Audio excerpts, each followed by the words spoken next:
here for a moment. Sorry, I wanted to listen to the end of the song. There is some cool stuff to talk about for Space News, and then I want to mess. We'll go back to messing with the SSTO pad, but it's pretty cool that we could do the hybrid tech the way that we did there. That's really, really useful.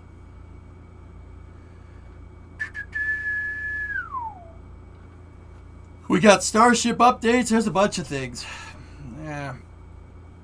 What if it was spread out wider? Yeah, I mean,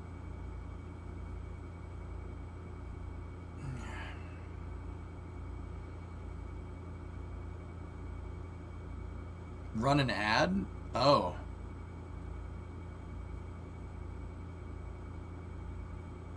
Alright. Sure, why not? I gotta get into the habit of doing it. I'm about to be broke in a week. Alright, let me switch us over to Science and Technology.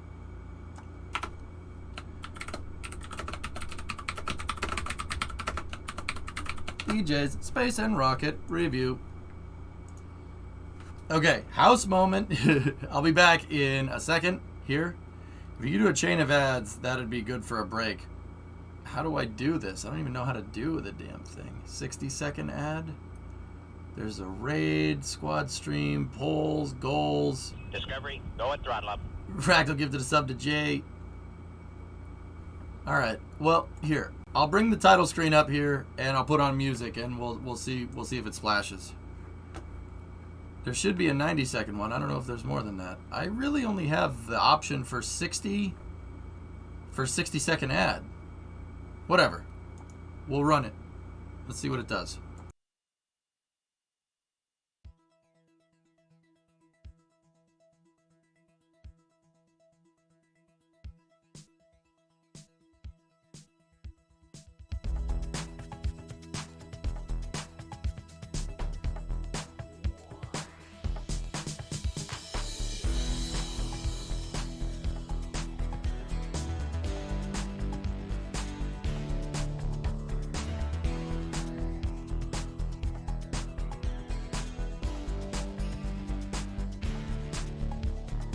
Discovery, go and throttle up.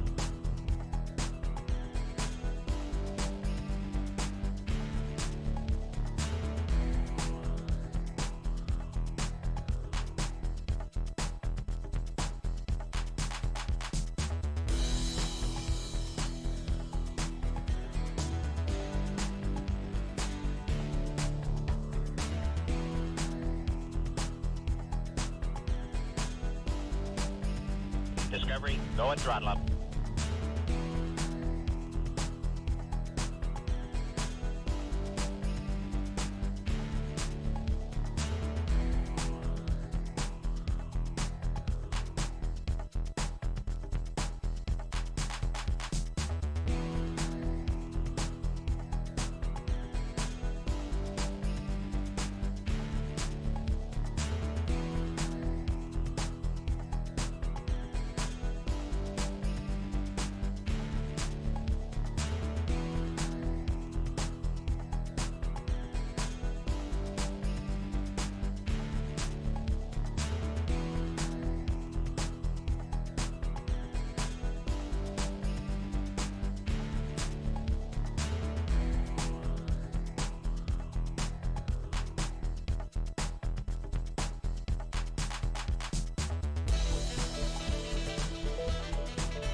Okay.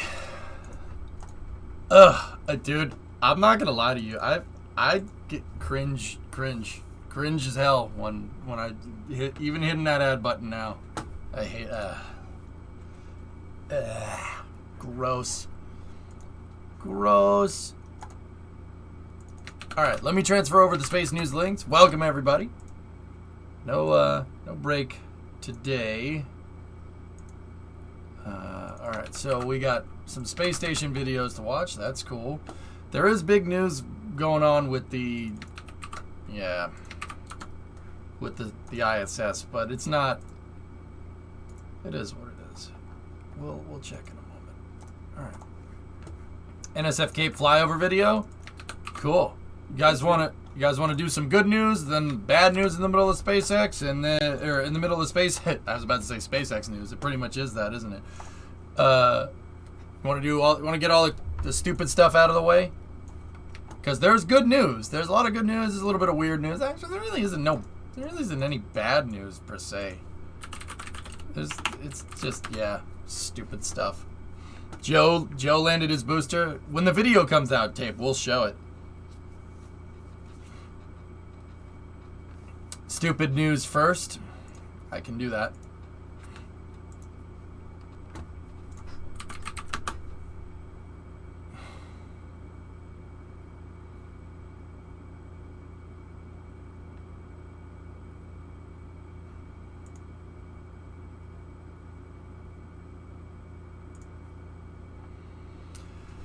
Stupid phrase to get onto the good stuff. You know what the news is.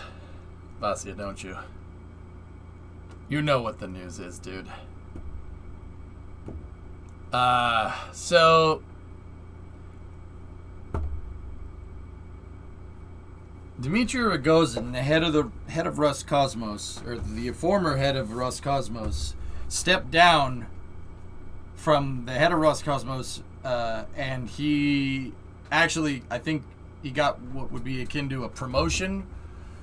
He's working on logistics for the Russian war effort in Ukraine, whatever that means. And he was replaced by another guy named Yuri Borzimov. And I haven't heard anything about him, so I'm kind of like, okay. But today, he says, «Это такой Роскосмос?» А? Что?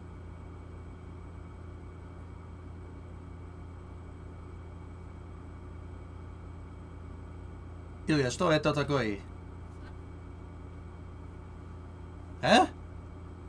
Anyway, so Yuri Borzimov replaced him. And he was talking today, and he said that Russia wants to pull out of the International Space Station in 2024. He says, we'll fulfill prior commitments until 2024, and then we're out.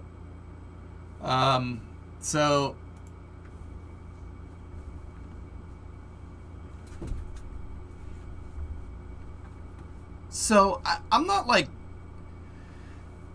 Here's the thing, fellas. I don't think that Russia's going to pull out of the ISS. I can't, like, that's the news up until now. And here's kind of what I think about it. I don't think they're going to do it. I think they keep saying this. They keep saying the same thing. Dmitry Rogozin was saying the same damn thing. You know, we're going to. You know, now that I'm thinking about it, he said the same thing. He said, we're going to stay until 2024, and then we'll evaluate from there. That's pretty much the same thing that Yuri Borzimov said. It's the same damn thing. He's basically, they're firmly committed until 2024, and then the modules are getting old, so they're going to inspect the modules from there on out. And if they're junk, if it's not worth it to try and keep these 25, 30-year-old modules going, then screw it. They're gonna leave the program. Guys, that, like, the thing is that hasn't changed. That's what Dmitry Rogozin said. He said the same crap. So I don't know. I guess, how should I believe you? Why should I believe you? You said this crap before. Dmitry said this stuff. Now Yuri's saying it. What? All right. Seems we have a polar station. Well, yeah, Russia wants to leave the ISS, and then they want to have the ROS, which is the Russian orbital station, which is a new space station that with new modules that aren't Ilya. They're not Soviet derived modules. They're brand new designs.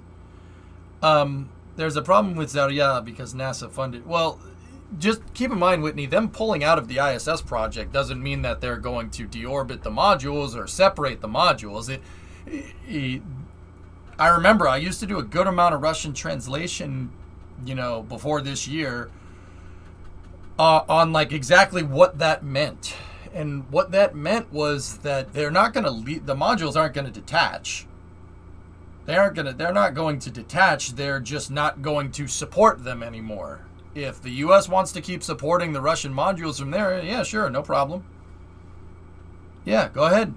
But keep in mind, them leaving the ISS does not necessarily mean that they're going to detach all their modules. That means that no one's going to maintain them. They're going to unplug their mission control from those modules. That doesn't mean that they wouldn't hand it over to us, right? China has a station already, Ilya. They launched a module, the Wenqian module, on a Long March 5 out of Wenchang last week. Yeah, space station module went up. They added a third module, which is pretty cool.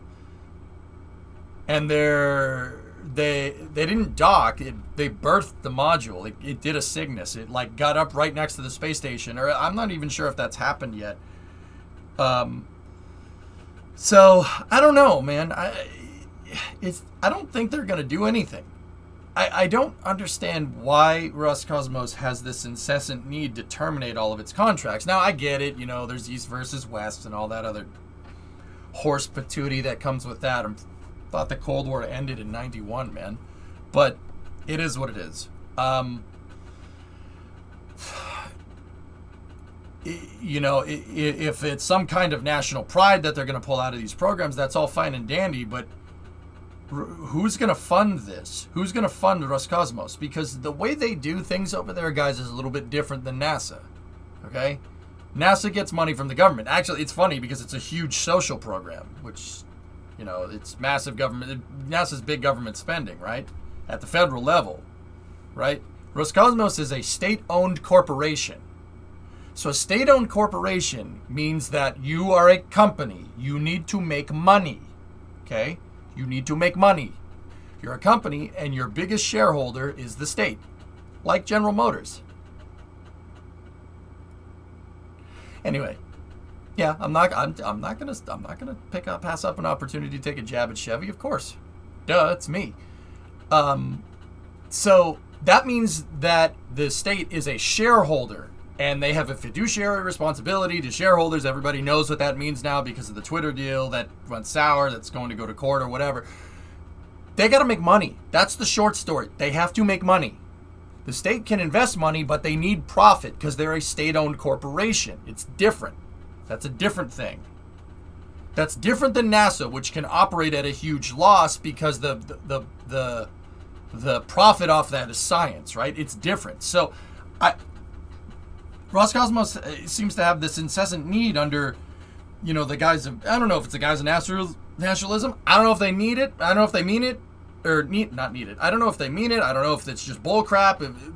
But them tanking the ISS program will terminate all of their revenue streams. There's nothing else. The only other revenue stream that they have would be Ministry of Defense.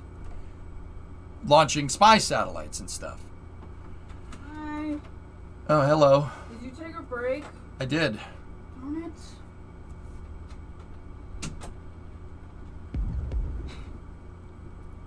So, unless the Russian Ministry of Defense can fund the entire Roscosmos project, I don't see them getting a space station up by 2024. I mean, they might. Like I'm not one to underestimate it. The Russians know what they're doing in space. I know they know what they're doing. You're tanking the last bit of revenue. I mean, they had commercial revenue up until 2021. They had OneWeb satellites, or Vostochny launches were like once every couple of weeks. Now there's nothing. It's been like one Soyuz launch this year.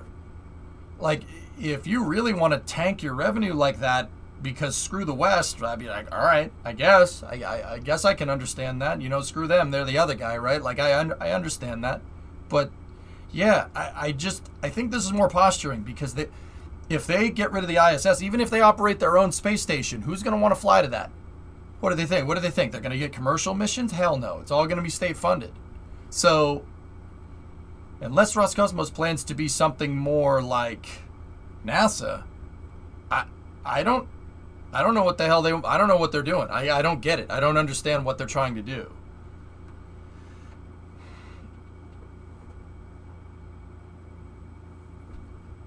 They were only set to start full-blown planning next year, not even production yet. But Vasi, you know what, man? I don't like this.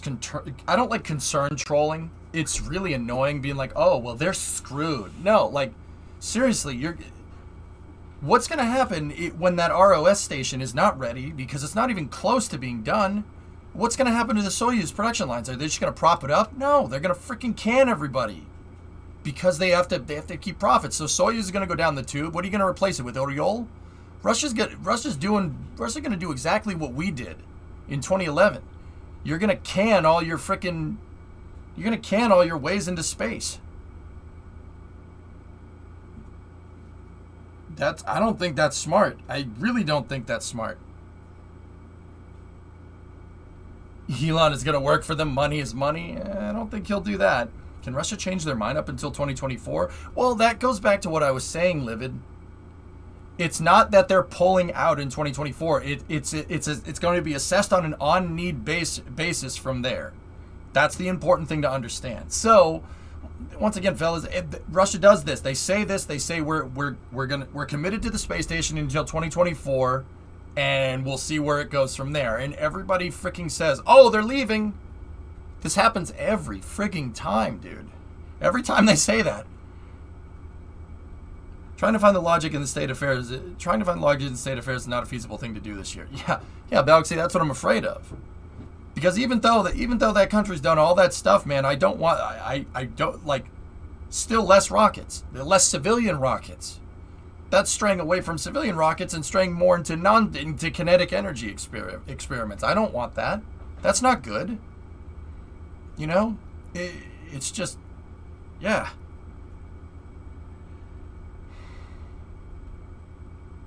They're pretty confident about their space station, so maybe they prepared it. Their space station is just a couple of freaking shells of aluminum at this point, Whitney. There's no way they're going to get that thing together in 2 years. If they do, I mean, my hat's off. That would be great. Perestroika and Glasnost are dead at this point. Yeah. Hey. Dude, I don't know. I don't know, with what they're doing, I don't know. I don't know enough to make any particular comment, so I'm just going to shut up. I know the space stuff, though, and I just don't think that's a good idea. But, once again, it might just be that I'm not Russia. I don't know. I don't know how the frickin' state works. In the plans of Elon, is there a frequent space station of his own? No, Ilya, there isn't. Yet. I don't think so. I think he wants to bring that thing up there and make that a space station, but I don't know. Because the third Russian cosmonaut has been named to fly to the ISS on the Crew Dragon. Konstantin Borisov. Yeah, they're doing crew seat exchange and stuff, guys. It makes no sense. It just makes no sense. I think that's just stirring the pot, honestly. They like to do that. They stir the pot. Either that or it goes back to my original theory, which I've had for the longest time, where stuff gets lost in translation in the press nowadays, but could be either one. Once again, I said even February 24th, I said of this year, I said, look, cooler heads are going to prevail. They're not doing that. They're not. The ISS everyone's too heavily invested in it for anything weird to happen. I said that the day that the crap hit the fan, you know what I mean? So, I don't think anything weird is going to happen. I just think it's talking, if you want my honest opinion. But if they end up doing it, I'll be the first one to tell you. Anyway, I think the crew exchanges to calm down tensions between Roscosmos and NASA is not a real thing. Yeah.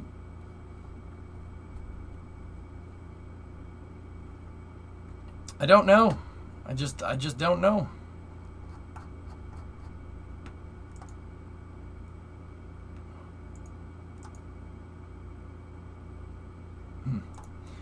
I don't know, Tessa. Maybe. Who knows? I read the citation and Borodin said, but the decision to leave this station after 2024 is done. Borisov. The decision to leave the station after 2024 is done. Well, that means he changed his tone from they changed his tone from what Dmitry said. The deal is that, I mean, I don't know. I mean, I guess if they, I guess if Yuri wants to do that, Vasya, then tip my cap. Have fun. The only... Dude, even after all the crap that Russia's pulled, I know the people that run their space program aren't stupid. They're in it for the same reason why, people are at NASA. It's about the science and it's about the space flight. And for some, it's about a paycheck, just like it is over here, right? And I don't want to be like, well, you're screwed without us. That's... Well, fine, leave. It's not that either. I genuinely give a frick about the Russian program. I always have. You know what I mean? It kind of hurts to see it like this. It really, really sucks. 2031 is after 2024. That means nothing. This is just posturing. But hey, if that's what you guys want to do, if that's what they want to do, that's what they want to do, man. If that's how it's gonna be. Have fun. I think that would be catastrophically bad for the Russian space program. And I'm not trying to say that just as an American being like, oh, that sucks. That's not the point that I'm trying to convey. I've been following the Russian program for years. It's a really stupid idea. I have an aching suspicion ROSS won't happen. Yeah, Ian, I don't know. It'd be very good if people used all the money in the world for the needs of science and research. Yeah, I think that's something we can all get behind. And I liked working. I personally liked working with the Russians.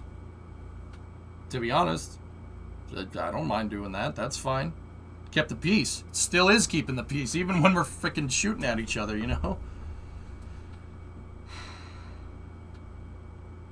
It's just a shame. I wish we would separate politics and sciences. Hooded it.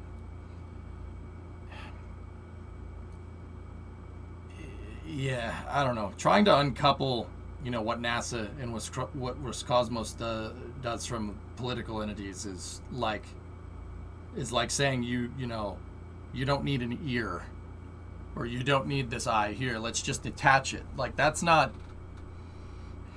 gonna happen, man. I've been following this for a long time, and I don't want to be the bearer of bad news, but that ain't happening. The whole reason the ISS exists is because of this. And look at what it got us. It's good and bad. It's give and take, I'll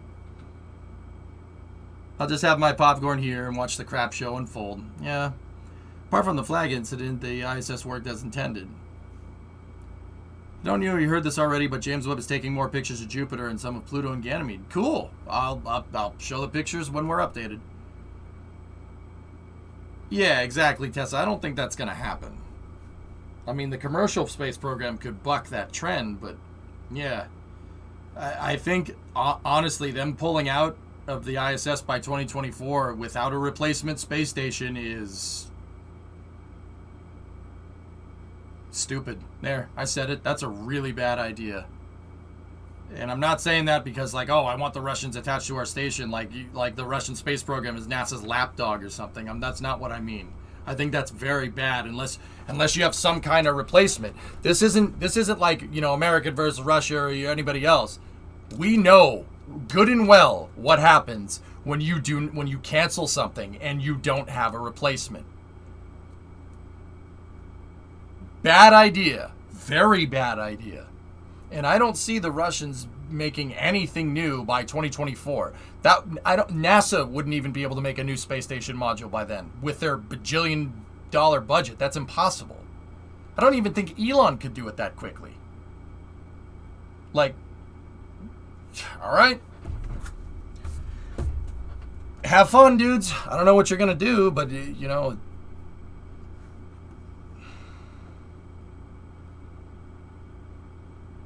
Nice, Fun Sister. That's cool. We're going to bring back Sputnik. What if China, Russia, India, and Iran start working together on the space front? Nikita, they don't none of those countries like each other. Also, I love your shirt. I make car parts for the American working man. Yeah, God news, I know, right?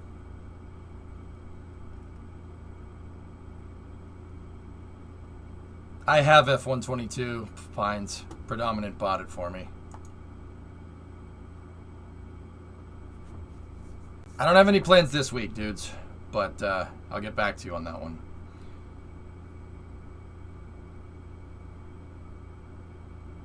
But yeah, I don't...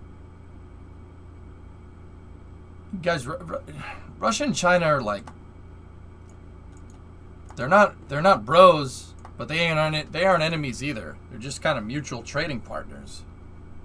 But they don't like each other. The Russians asked the Chinese if they could change the inclination of their space station so they could dock to it, and the Chinese told them to go screw themselves. Go figure.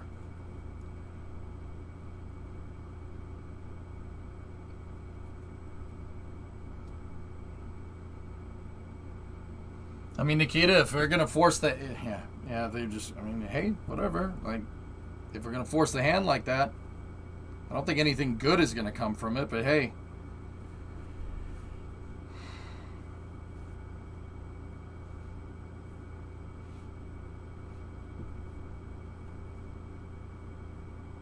yeah, kinda, Tessa. Yeah, I don't know. I don't know, man. I just don't think that this... I don't think that this is going to end too well. But it is what it is. Anyway, let's get on to some good news. I think I've said my piece. You know, tip my cap to those guys. I know they know what they're doing. And just have at it, man. As Elon said. Bon voyage.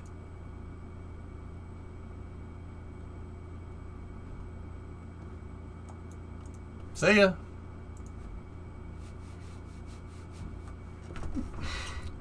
If that's what you want to do, bro.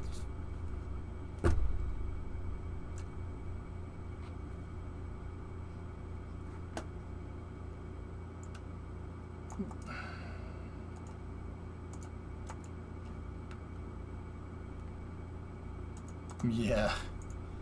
Yeah, I don't know, man. Anyway, next bit of news. Check this out. So NASA released this today. And this is actually very interesting news. This is a little bit different, but it's very interesting news nonetheless. Check this out. NASA prepares for Space Launch System Rocket Services contract. As NASA prepares for the first integrated flight test of the Space Launch System rocket and Orion spacecraft to the moon this summer as part of the Artemis program, the agency is moving towards a services contract model for long-term SLS hardware production and operations to reduce costs. No problem, Whitney. SLS is not just a NASA investment. It has been a national investment. I mean, SLS is not just a NASA investment. It has been a national investment. What does the N in NASA stand for again?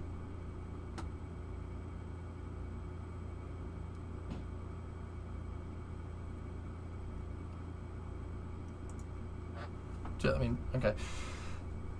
Through this contract approach, we are working to enable the use of one-of-a-kind heavy lift capability to our customers. Oh, Kathy said that. I mean, okay. I think I understand the gist. It's for the whole country. I get it. But also, National Aeronautics and Space Administration. Anyway, this approach will allow NASA to streamline SLS production and operations under one contract, creating a more affordable and sustainable exploration framework for decades to come.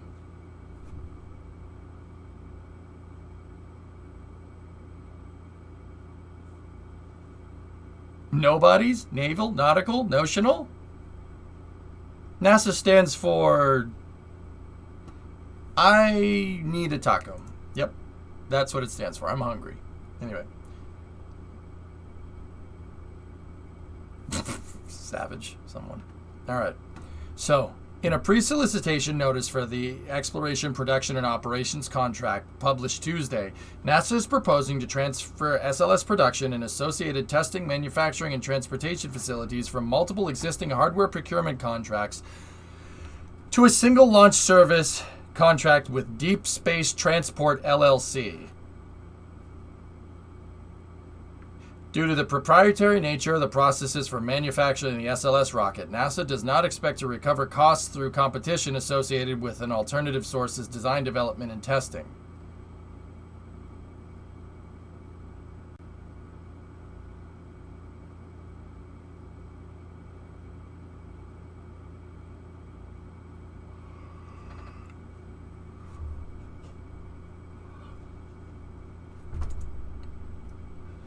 Can I read that again? NASA is proposing to transfer SLS production and associated testing, manufacturing, and transportation facilities from multiple existing hardware procurement contracts to a single launch service contract with Deep Space Transportation LLC. Due to the proprietary nature of the processes for manufacturing the manufacture of the SLS rocket, NASA does not expect to recover costs through competition associated with an alternative source's design, development, and testing. Oh, yeah. Okay. The notice conveys NASA's intended acquisition plan for long-term SLS production and operations contract to which industry may respond with feedback in accordance with the instructions in the pre-solicitation notice. An award is anticipated on December 31st, 2023.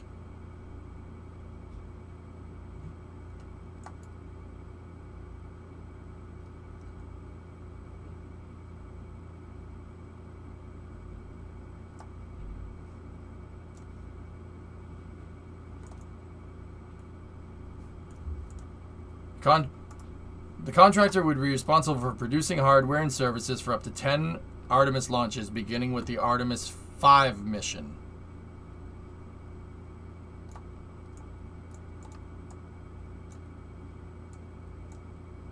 And up to 10 launches for other NASA missions. NASA expects to procure at least one flight per year to the moon or other deep space destinations.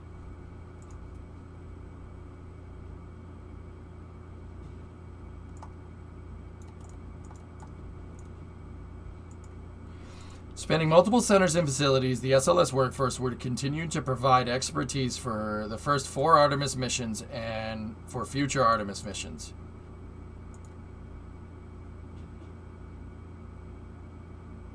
We have a big job ahead of us to fly the first 4 Artemis missions and develop the new exploration upper stage. Okay.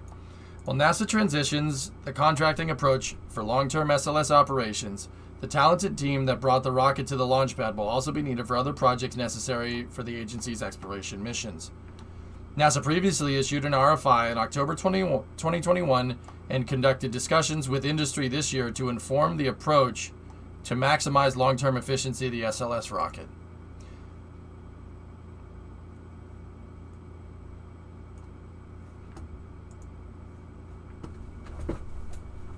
Fellas, do you think that solicitation for High Bay 1, that the RFP for High Bay 1 for NASA to basically contract out High Bay 1, do you think that they opened it up for deep space transport?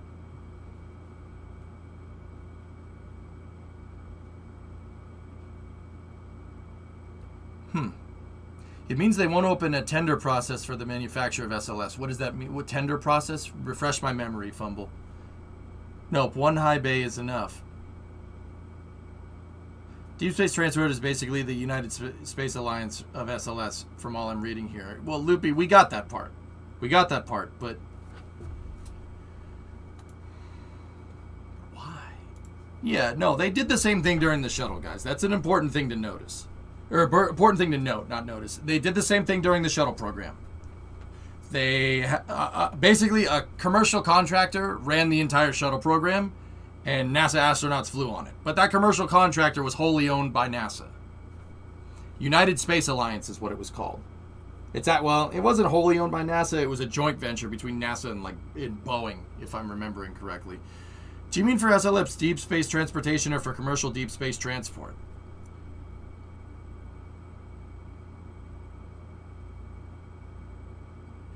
Guys, all right. I'm just gonna call it like it is. This doesn't make sense. This doesn't make sense at all. This doesn't make sense. It does not. This doesn't make any sense. Straight up. they're going to hire this company, Deep Space Transport LLC, right? And they're going to contract this company for Artemis 5 through Artemis 15. Contractor would be responsible for producing hardware and services for up to 10 launches, beginning with the Artemis 5 mission, and up to 10 launches for other NASA missions. NASA expects to procure at least one flight per year to the moon or other deep space destinations.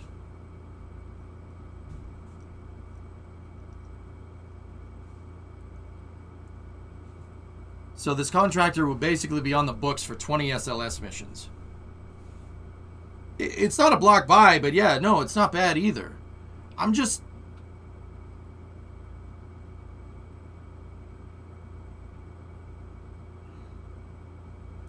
It seems to me like NASA is transitioning from development to operations for SLS. Artemises 1 through 4 are already in work of the current methods, but everything after that will probably be covered by this intermediary. Yeah, no, this isn't an intermediary, Loopy. This is a long-term thing. I'm just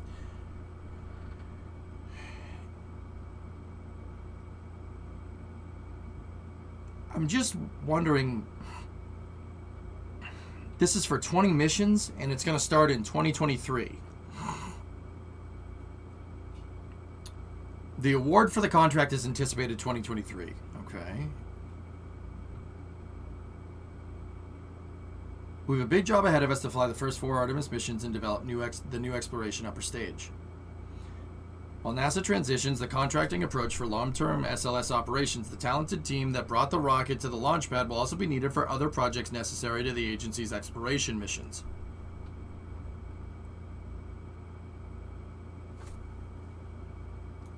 Curiosity Mars rover got hurt. Yeah. Yeah, the wheels have seen better days, dude.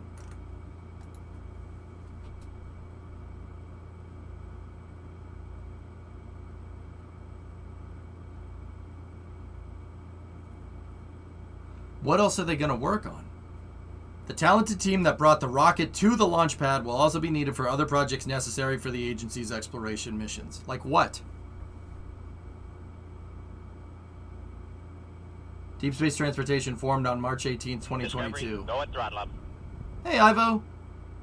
23-month resub. Yes, Mikey, that is so right. USBOLE.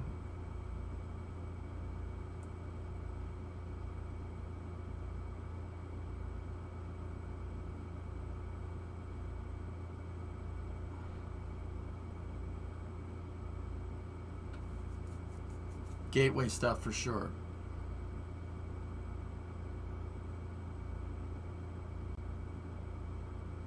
I did, Rogue. Pluto, what does that say? We found that the first 4 Artemis missions will each cost $4.1 billion per launch, a price tag that strikes us as unsustainable. He said, this is just the latest time NASA's independent office of OIG, which reports to Congress, has criticized the growing cost of the SLS program. Yeah, Pluto, that's the one. I usually agree with what the OIG has to say, but that is the one OIG report that is probably the dumbest conclusions that I've ever seen from an Office of Inspector General report. Yeah, they basically said SLS is unsustainable because it's unsustainable in our opinion. I'm not even kidding. To the point where NASA, in the response to that OIG report, said that the OIG is wrong. Yeah.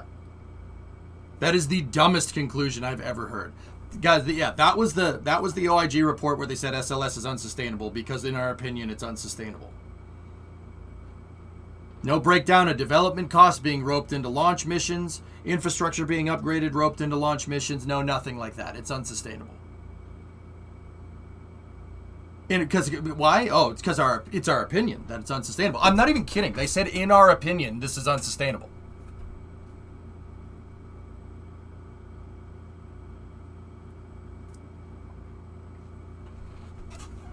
Interesting.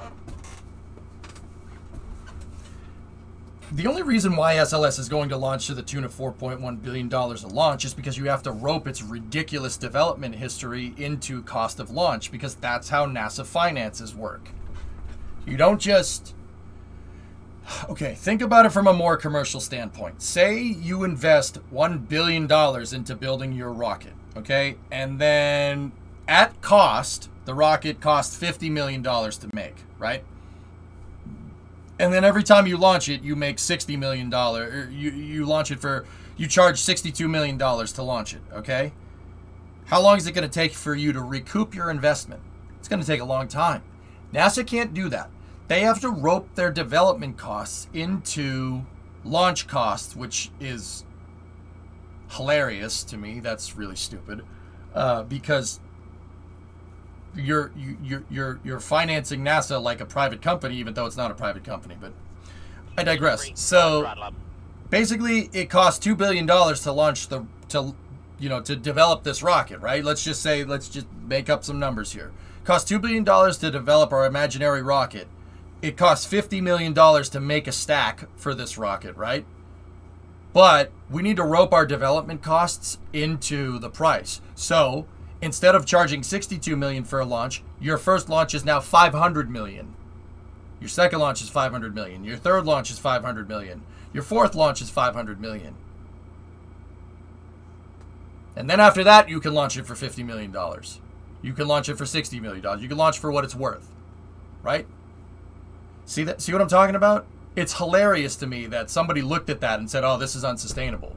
But because you're trying to make profit off of SLS, of course that's unsustainable. It has no market except for NASA. See what I mean? That is like Twitter tier take about the SLS program. That's bad, man. Wow. And then they had the gall to not even mention any of this. They just say it's unsustainable in our opinion. I read that whole damn report.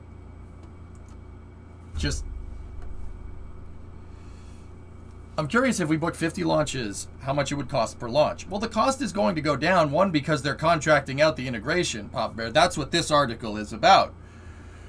And that's why since literally 2017, 2016, I've been saying they need to just block buy this damn thing. Just block buy it. Block buy the thing. Just buy all of it on a fixed price, indefinite delivery contract. You need to do that. And you know what? To be 100% fair, that's pretty much what they're doing right here. But all these billions of dollars are going to get roped into, we have to recoup our costs. So it's going to cost billions of dollars, right? And then what? And then we're going to have a rocket that we can launch for $52 million. Where does all that money go? Where does all the money go? Where does it go? See what I mean? Like, they're gonna try other missions. So they need to do the main propulsion test article. They're gonna move to other things. What are they gonna do with all that slew of cash and everything in 2023? Because surely the contractor's not gonna be as much as NASA. This is what I'm trying to say. This doesn't make any sense.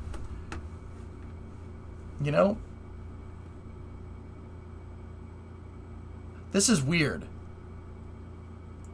And there's some very strange wording up here. This whole paragraph is very, very peculiar.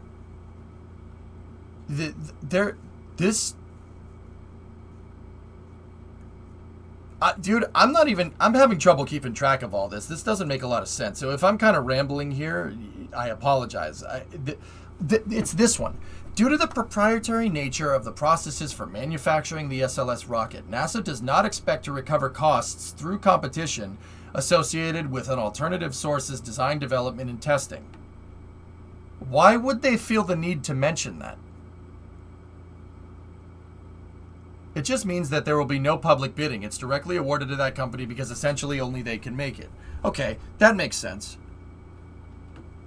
Yeah, okay, Fumble, I get that. Okay, I mean, putting it like that makes more sense.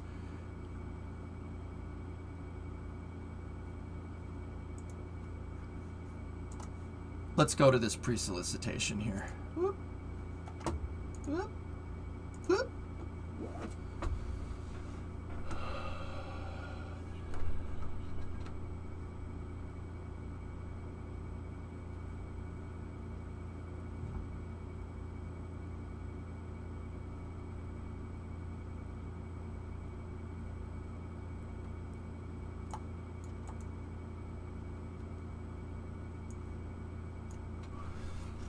Okay, let's read. NASA intends to acquire 5 launch services using the Space Launch System vehicle under a service contract entitled Exploration, Production, and Operations Contract, EPOC, for Artemis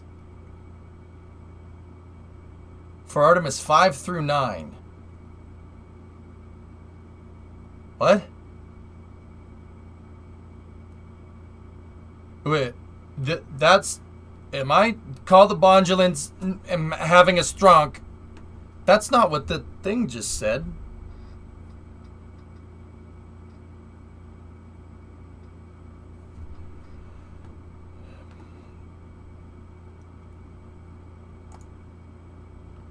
With 15 additional options and options for 5 launches for Artemis 10 through Artemis 14 and 10 additional launches during the launch periods for Artemis 5 through 14 for other NASA missions.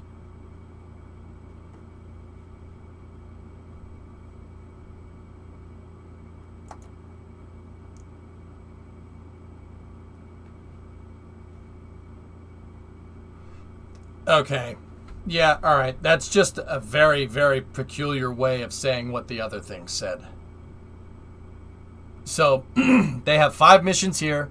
And they have 15 additional options, and 5 of those 15 additional options are for Artemis missions, and 10 of them are for something else. Okay, cool.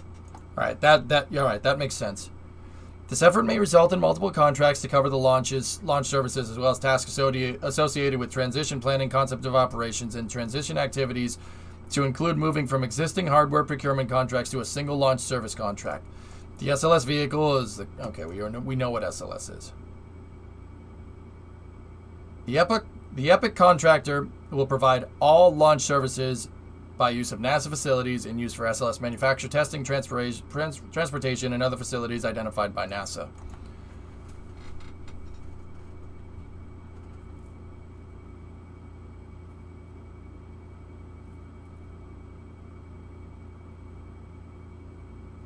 Yeah, so they're not getting experimental systems developed. They're not getting rid of experimental systems development and EGS.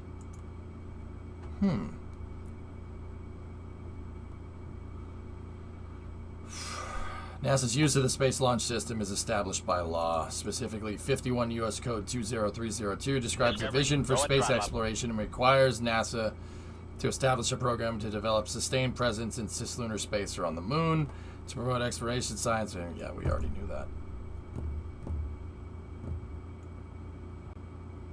Hi, Mavans. 56-month resub. TLDR is that the new announcement is a continuation of the RFI from last year. Yeah, okay. All right, I pretty much got this. Yeah. Okay, cool. But it just... Hydra,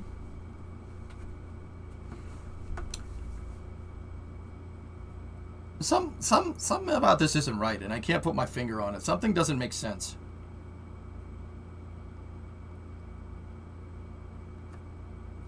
No, Whitney, it's more we've designed this thing. We need somebody to... Now that we've designed it, we're going to focus on the stuff that it needs to launch. Upper stages, payloads, etc., etc. And somebody's a contractor. We're going to hire somebody to basically be in charge. This company, we're going to hire them to be in charge of building it. Think Arianespace to the ESA. Kind of same idea, or Kinéis. You know what I mean? It's that. Yeah, there's NASA's contracting out SLS production and integration.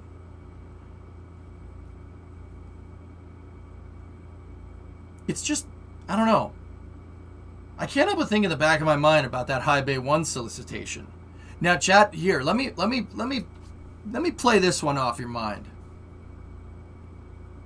NASA opened up High Bay 1, which is one of the integration bays in the VAB. They opened up High Bay 1 to basically, they opened it up for commercial contractors to be able to bid on using High Bay 1 in the VAB. Now, coincidentally, there's 2 high bays in the VAB right next to each other that face east. All right, there's High Bay 1 and High Bay 3. SLS is in High Bay 3. That's SLS's High Bay. The one next to it is High Bay 1. Now, my question is this.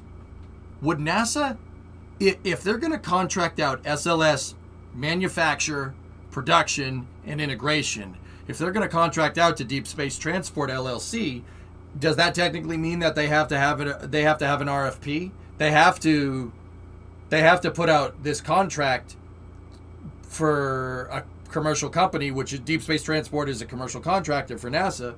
They'd have to put that out if DST wanted to. If they wanted to basically tool up another SLS high bay, this is the way that you'd have to do it now, right? It is, Hell Hydra. It is. What I'm wondering now is if they're if that coincides with High Bay 1.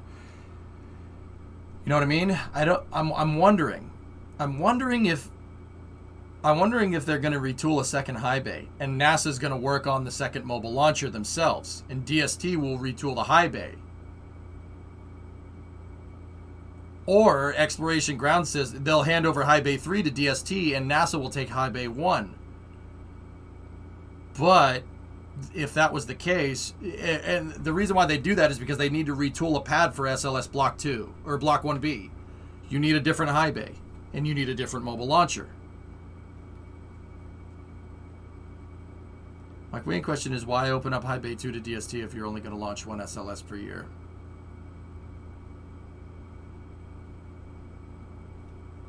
You're going to have all these people at Jacobs and all these people that work at NASA short line that are in charge with putting a booster together. And, you know, they said we have a big job ahead of us to fly the first 4 Artemis missions and develop the new exploration upper stage. Okay. Well, NASA transitions the contracting approach for long-term SLS operations. Talented team that brought the rocket to the launch pad will also be needed for other projects.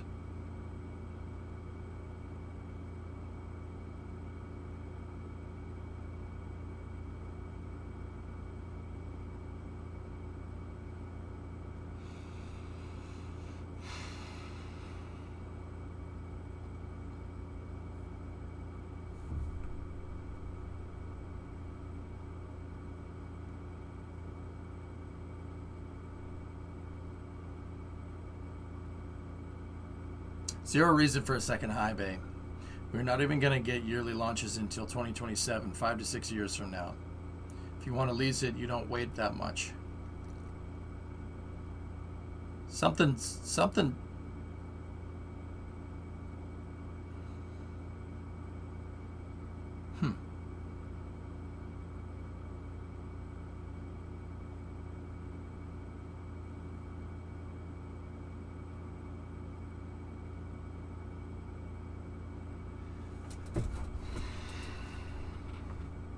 I've been noticing this with what they're saying with these damn contracts. You know, oh, we're going to work on other projects for the agency's exploration needs. Stuff like that. That, and then those RFIs that are coming out to use High Bay 2 and High Bay 1. And then they pulled High Bay 2 off the table, and now it's High Bay 1. Something weird is going on here. And there's something going around with SLS, and I can't put my finger on it, fellas. There's something else we're not being told. Surely this damn thing isn't going to launch once a frickin' year. Please, for the love of God, launch it more than once per year. My gut's telling me that they're gonna try to get it to 2 a year. That's what my gut is telling me. Classified military use? Kev, that doesn't make any sense. Why? Why would they want SLS when they have Vulcan and Falcon Heavy? That makes no sense, right? Like. I turned that over in my head, but that just doesn't make any sense. The Department of Defense doesn't need SLS. What the hell are they going to use that for? I mean, they're already getting a Falcon Heavy extended fairing. I don't think it would be the DOD. There's something here that we're missing, because none of this makes any... Like, don't get me wrong, fellas. I want to be very clear. This makes sense. I understand this, but there's still, like, little things here and there that are like, huh? Huh? They're limited to 2 a year as a maximum manufacturing rate. Yeah, Balaxy, you said that the last time we had this conversation, and I'm just going to go out and tell you that that's 100% wrong. That's what you think. SLS can be scaled. It absolutely can be scaled. And once again, man, I've gotten at this before. Every time, dude. It can be scaled. They can scale up. Abso-freaking-lutely, they can scale up. Every rocket is built with scalability in mind. Every single one of them. Because flight rates do change. It happens. Scalability is built into the design by default. We're gonna see more SLS launches here, fellas. I can't prove it. I can't prove it, but I know, I have a feeling we're gonna see it.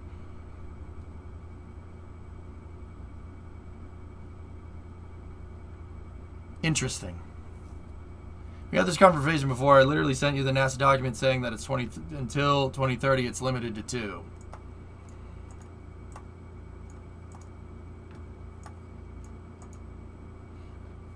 Yeah, Baxi, I know. And then when they actually go to have 2 high bays, what are you gonna say? Is there gonna be any document that I'm gonna put in your face? No, there isn't. But dude, I'm telling you, this doesn't make sense.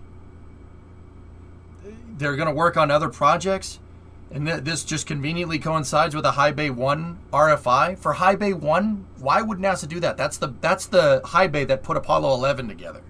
See what I mean? Dude, something else is going on here, but I'm too stupid to connect the dots. There are other uses for SLS here, and I don't know what it is. Wait until after the test flight. They're certainly setting it up like it's like they're giving him an out. They're giving themselves an out somehow. Like not an out for the SLS program. But yeah, Hellfish, yeah, it seems like everything is dependent on Artemis 1, how this all kind of rolls together, which is interesting. Is there a commercial contractor out there that's scoping for SLS launches?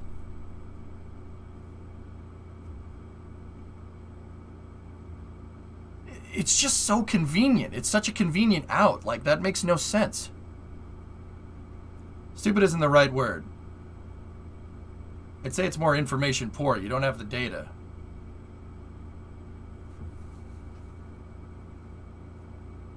Hey, Hunster, that's what I mean. And that's where Bauxi's right.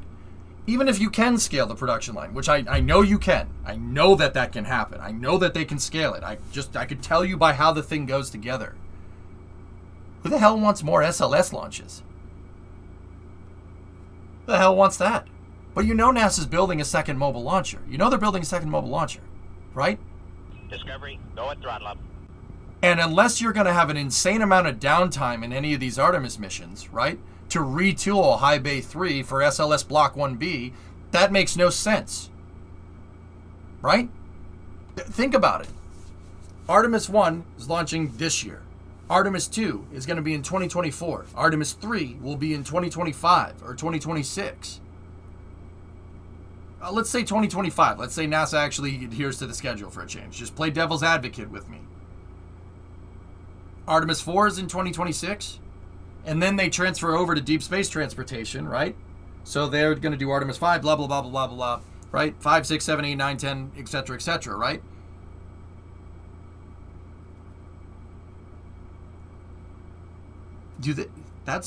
You need Block 1B by Artemis 4. You're telling that does not support one high bay does not support that flight rate, because Artemis 1, Artemis 2, and Artemis 3 are all going to use SLS Block 1. Artemis 4, which is slated for 2026 or 2027, is going to use Block 1B. You're telling me that they'll retool a high bay in a year at NASA's pace? That makes no sense. No, that makes no sense. They can't support that flight rate with one high bay, even by their own standards.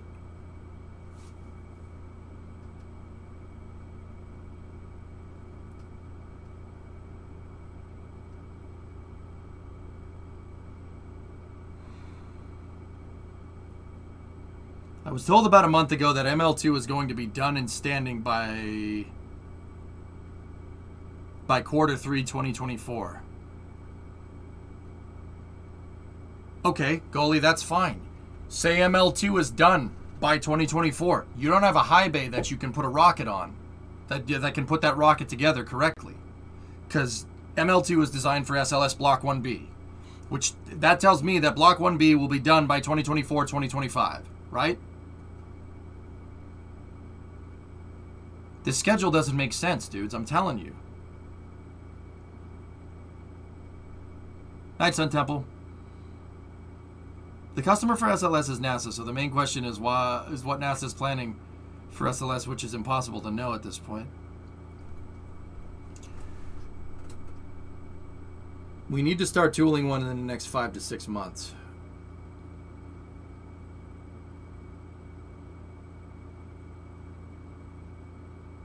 Could NASA be quietly hedging against the previous news today for we need to replace these modules with hardware that integrates better into our systems? Poison, I mean, that theory is just as sound as any other theory that I'm coming up with, guys. But I'm telling you, this doesn't make sense. So there's an out here. There absolutely is.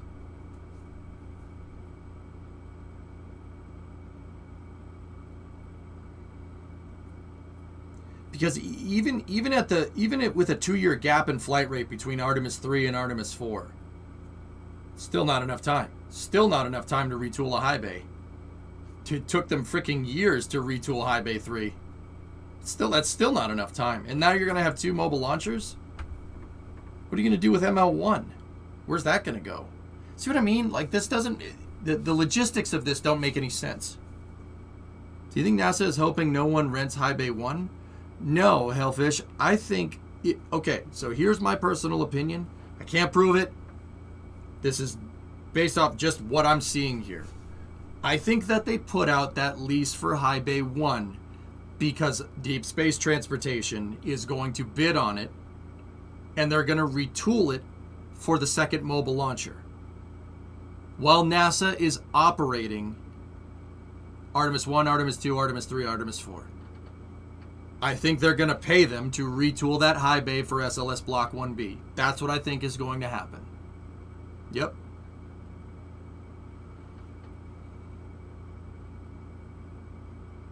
That would be an entirely different announcement structure, though. Would it? Deep Space Transportation is a limited liability company. They're going to have to bid on that high bay. They're a private company.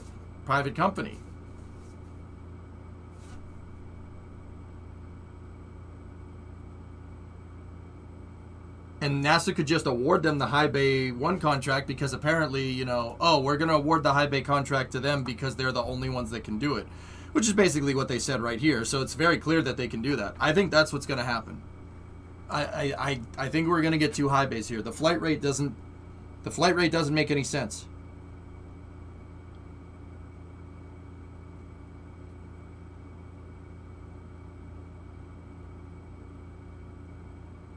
I'm telling you, it doesn't make sense.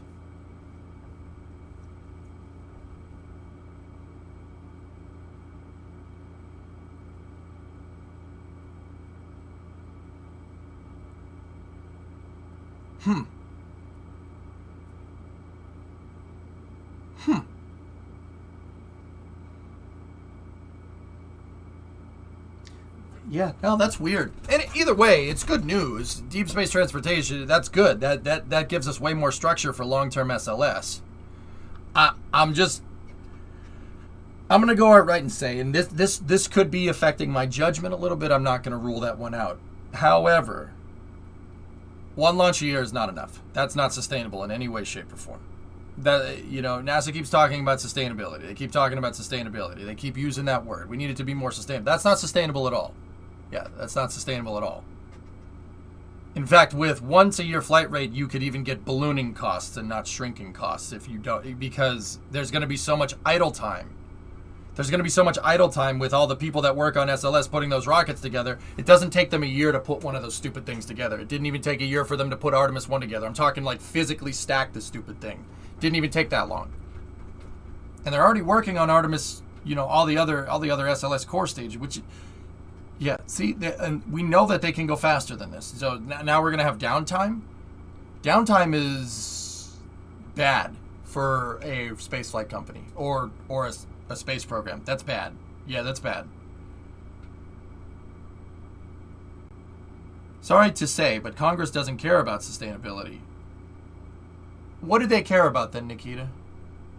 What are you talking about? What do you mean? What do you mean they don't care about sustainability? Of course they care about sustainability. That keeps the gravy train running. What are you talking about? What I don't understand. What does that mean?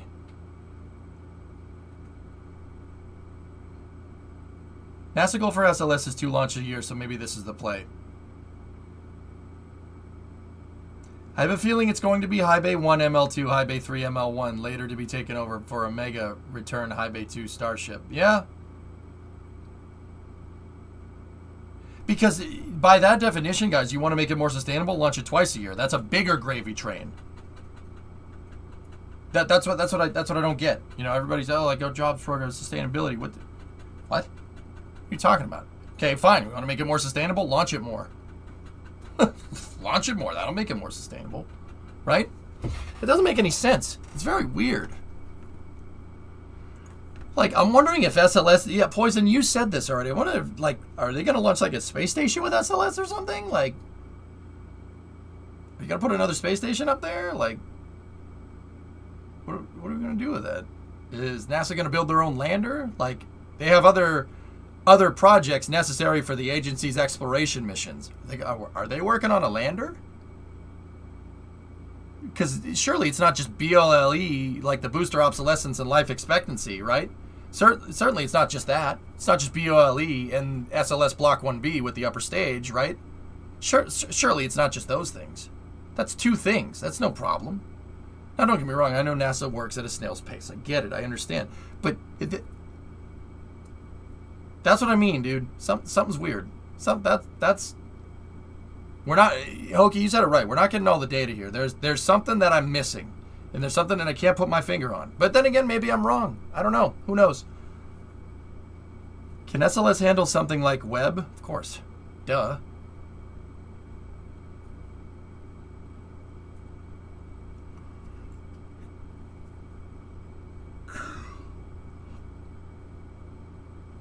I don't know, Hotbox. See, we're not being told everything here. We don't have the whole picture. And maybe it'll come into focus, but I think that NASA is pining for more SLS launches than they can say right now.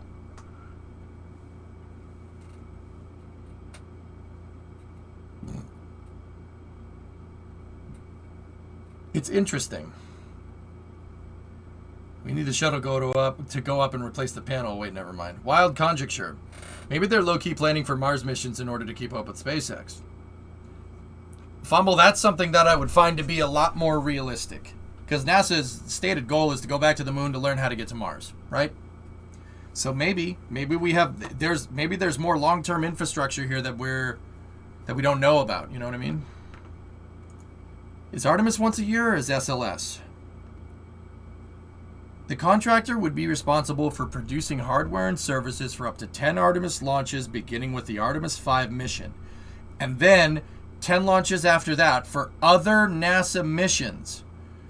NASA expects to procure at least one flight per year to the moon or other deep space destinations. It says at least right there, dudes. That's what I mean. The wording is very open.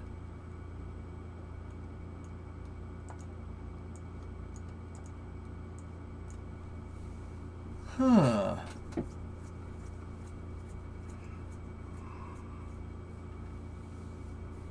According to the original RFI, they want the cost of SLS baseline to 2 flights per year.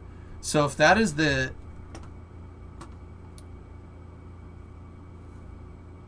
baseline, we'll see more.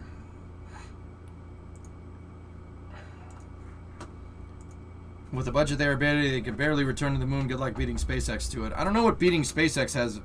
I don't how you think beating SpaceX has anything to do with this, Balk. That doesn't. All right. I don't.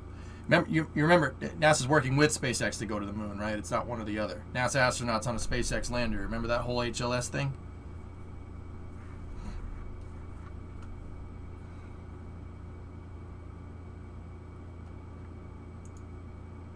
How big of an ISS mod could they put up there? SLS could move a Skylab mod-sized module up there. Could move a Skylab-sized module into low Earth orbit, dude. But Moon and Mars at the same time. Oh, yeah.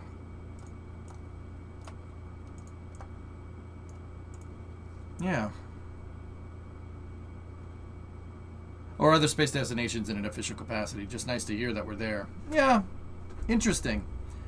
Interesting. There's something about this thing, dudes, and I don't know what it is. They're leaving this very open. You know what I mean? It's very open. It doesn't seem like it at first, but it is. Do we know anything about NASA picking another lander? RJ, it's called the Sustainable Lunar Development Program, SLD for short. NASA will field 2 landers for a certain amount of missions. And then I think at the end of that, they're going to pick 1 lander and then roll with it for the rest of the Artemis missions. Maybe they're starting to see the groundwork for a Hermes ship. I don't think NASA's that ambitious, Goalie, like Balxy said. Could also just be bureaucratic incompetence.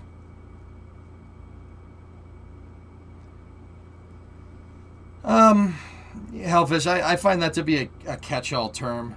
A catch-all term to help you confirm your skepticism of government via no concrete means, if you really want my honest opinion. Now, don't get me wrong, I think the government's full of crap as much as the next person, dude. But just saying, oh, it's bureaucratic incompetence is just like saying, oh, yeah, this part of my budget is for miscellaneous things, and that just costs more than everything else? No. That's a catch-all term. I'm sorry. If there is incompetence, it should be rooted out, and we should figure out exactly what's wrong, not just write it off as bureaucratic incompetence. That in itself, calling it that, is incompetent, by definition. It doesn't make any sense, dude. Just 2, RJ. Miscellaneous. Yeah, exactly, Jax, right?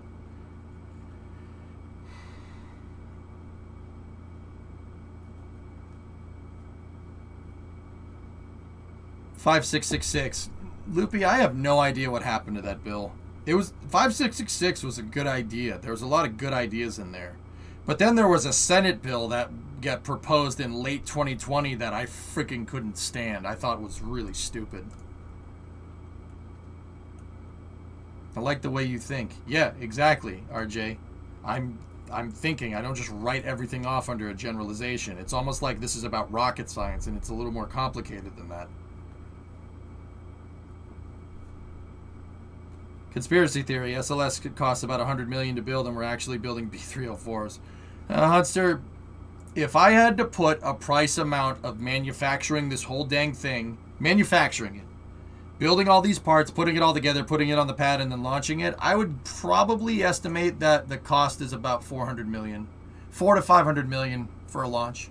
For manufacture, integration, launch, operations, mission, whole thing. About $400 to $500 million. I would say. Yeah, that's probably about right. The reason why, oh, it's $1 billion. No, it's $2 billion. No, it's $5 billion. No, it's whatever number I'm going to arbitrarily cite because I don't like SLS. In my opinion, it's unsustainable because it's my opinion. The reason why they throw those numbers around is because they're roping development costs in. They're roping development costs into the vehicle. So they've compounded how much SLS has cost over its entire development, and they're roping that into the launch cost. That's what people do, which is hilarious to me. That's hilarious for multiple reasons. The first reason why that's the dumbest thing I ever heard is because if you're going to do that, that means you're coming up with a P&L, which means that you expect NASA to make profit, which is hilarious to me.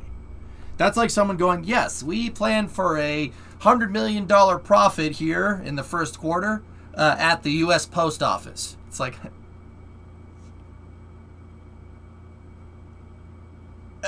okay, sure. Yeah, that.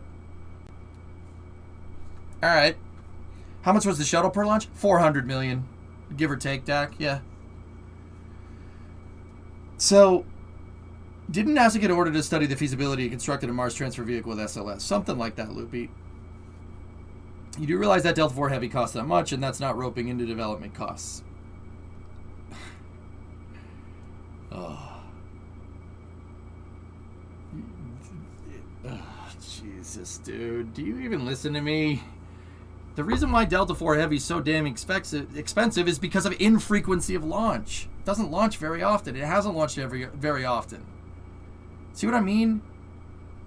You can't. The other thing about that roping into 4 or 5 billion, blah blah blah blah blah blah blah. This is the second part about SLS, which I find really funny. You're gonna have no idea how much this thing actually costs to launch until you launch it, right?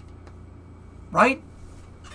Like you can kind of come up with some margins. Like say you're taking a road trip, right? You can come up with some margins to what you think it's going to cost for me to like drive to Florida for the Artemis 1 launch. I can come up with gas, hotel, food, all this other crap, right? I can come out all the costs and come up with an estimate. Is my estimate going to be accurate? No. It's going to be close, but it's never going to be like dead on balls accurate. You have dead on balls accurate? It's never going to be exact. You're not going to know how much that is actually going to cost for real until you go and actually do it. And that's just taking a drive, like me driving down to Florida. Imagine, does anybody in the right mind think that they can predict reasonably how much SLS is supposed to cost right now? That's absurd. I don't believe that for a second. You're not going to know how much it's going to cost until you launch it. They didn't know how much Apollo was going to cost until they ran the program. They ran a cost benefit after. Because it was for they basically asked for more money on an on-need basis, not, oh yeah, we're gonna get this amount of money, let's figure out something to do with it. You don't know how much it's gonna cost until it launches. It's hilarious to me that people citing, oh, 2 billion, oh, 1 billion to launch, oh, 4 billion to launch, because in my opinion, no, your opinion is wrong, because no one knows how much it's going to cost because we haven't launched it yet.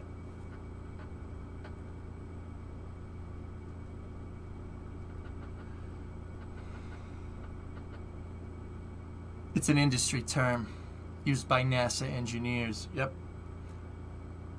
The first one of everything is crazy expensive because of the cost of development and infrastructure. Yeah, total staples, which is hilarious to me. How are you going to compound SLS's development and infrastructure into a launch cost if you don't know what the launch cost is?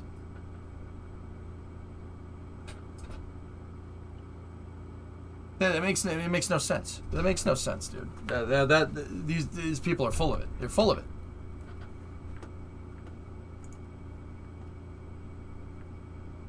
We could get a close estimate, but no one wants an accurate one. They want a sensationalist one. That's the point that I'm trying to make, Hellfish.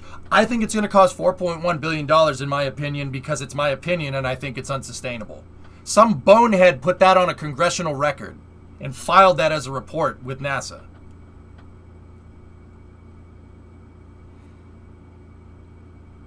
Yeah, well, in my opinion, you should be tending the snack bar, Ace.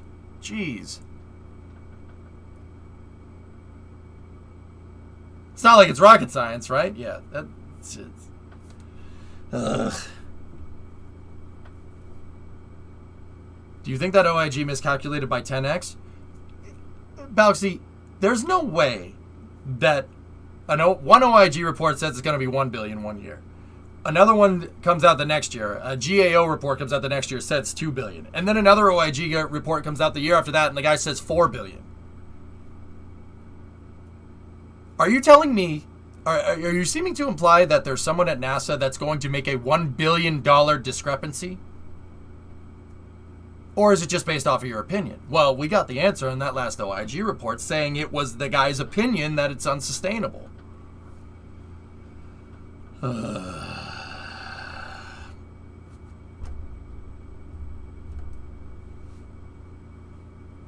Elvis, I want to say what you said. I want to call it that, but I can't. I have to be impartial. I have to just call it like it is.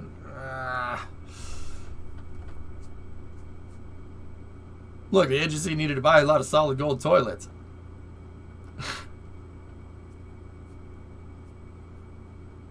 They literally said in the report, it's unsustainable. It could be up to $4 billion a launch. They didn't say how they compounded that number. And then they said, we think that's too expensive. And I'm telling you, fellas, NASA replied to that OIG report saying that is impossible. Because the OIG report said, we need you to figure out how much this is going to cost. We think it's going to be too expensive. So they went to NASA and they said, you need to provide us a detailed structure of how much this is going to cost so we can determine whether it's unsustainable.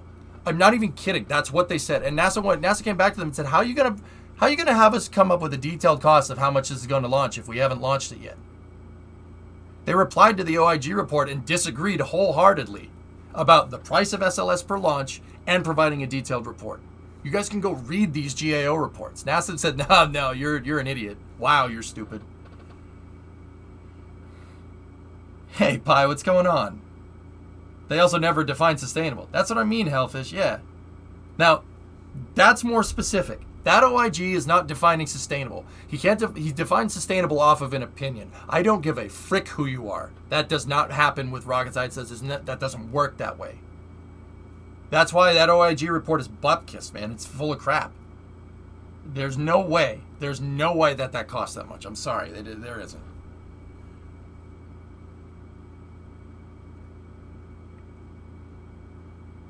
Anyway, I still maintain that something's weird with SLS. There's something weird, not like almost like there's another customer for it other than doing Artemis missions. There's a lot of nomenclature in the couple of contracts that have been coming out,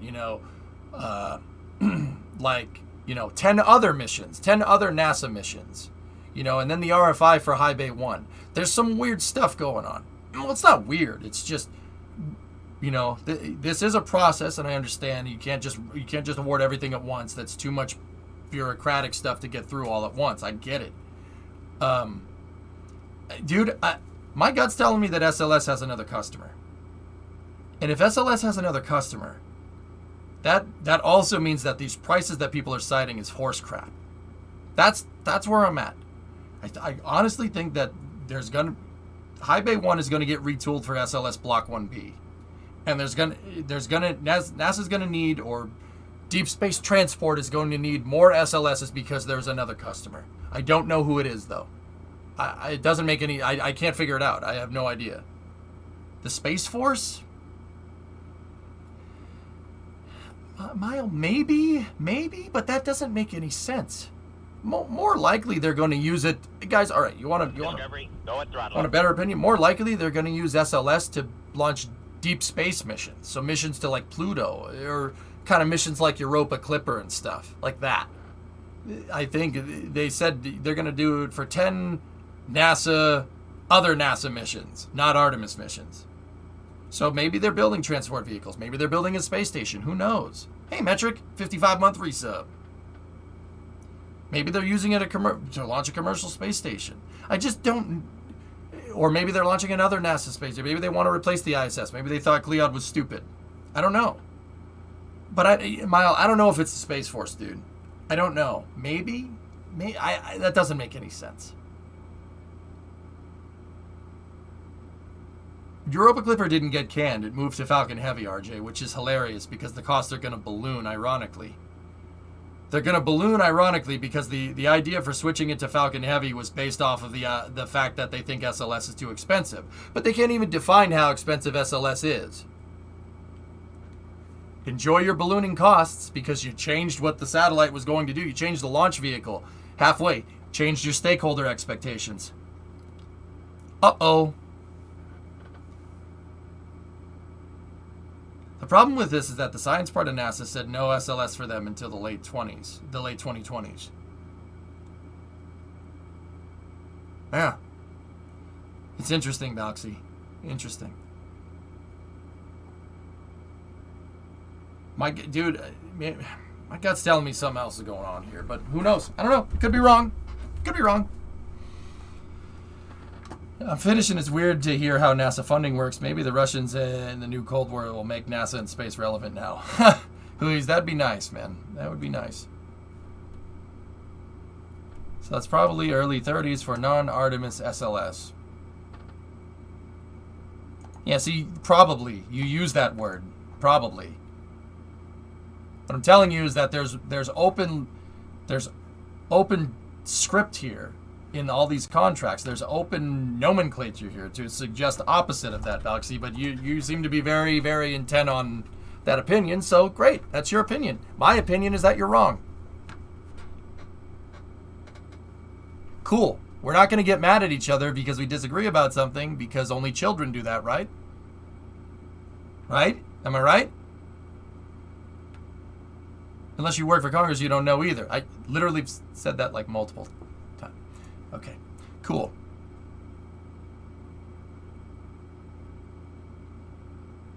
Next bit of space news, dudes.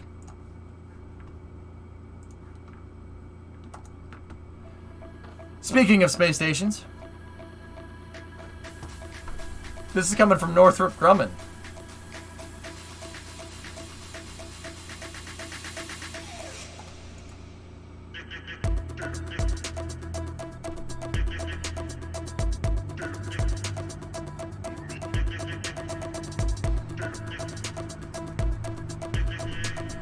Derp, derp, derp, derp.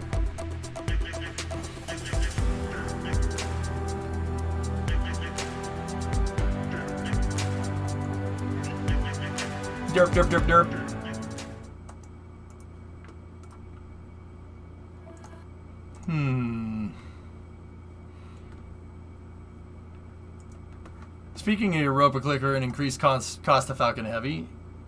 Oh. Quick detour. What's going to launch those big Cygnus into space? Because Antares ain't going to do it, that's for sure. The Europa Clipper project is executing to a new life cycle cost estimate of $5 billion and a launch readiness date of October 2024, which is almost 1 year earlier than the project's original baseline. The increased life cycle cost includes $96.2 million in development cost growth above the cost baseline, which the project attributed to COVID-19 and the late launch vehicle selection, among other issues. Project is also reporting over 100% increase to operations costs due to errors and omissions in an earlier estimate, design maturations, and a longer flight time from the recently selected Falcon Heavy launch vehicle.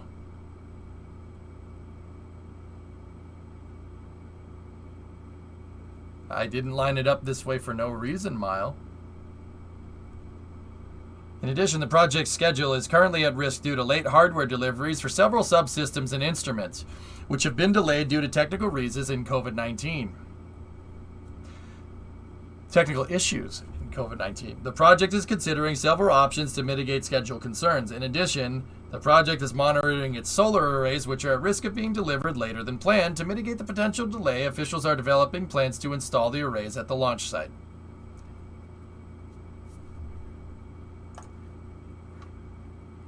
There was a Sloss article. Oh, very nice. Oh, look at all this hardware. Curious. Yes, provocative. So, yeah, see what I mean about ballooning costs? Switching that vehicle, dude, because they moved Europa Clipper to Falcon Heavy from SLS, citing the cost of SLS when they don't know what it is. That's going to end up costing more than even the highest projections of SLS right now. Look, Europa Clipper is executing to a new life cycle cost estimate of $5 billion. $5 billion.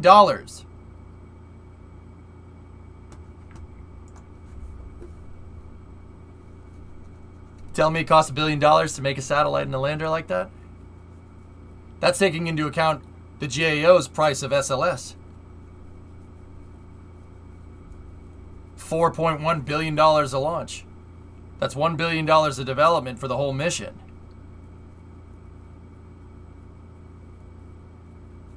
Oops.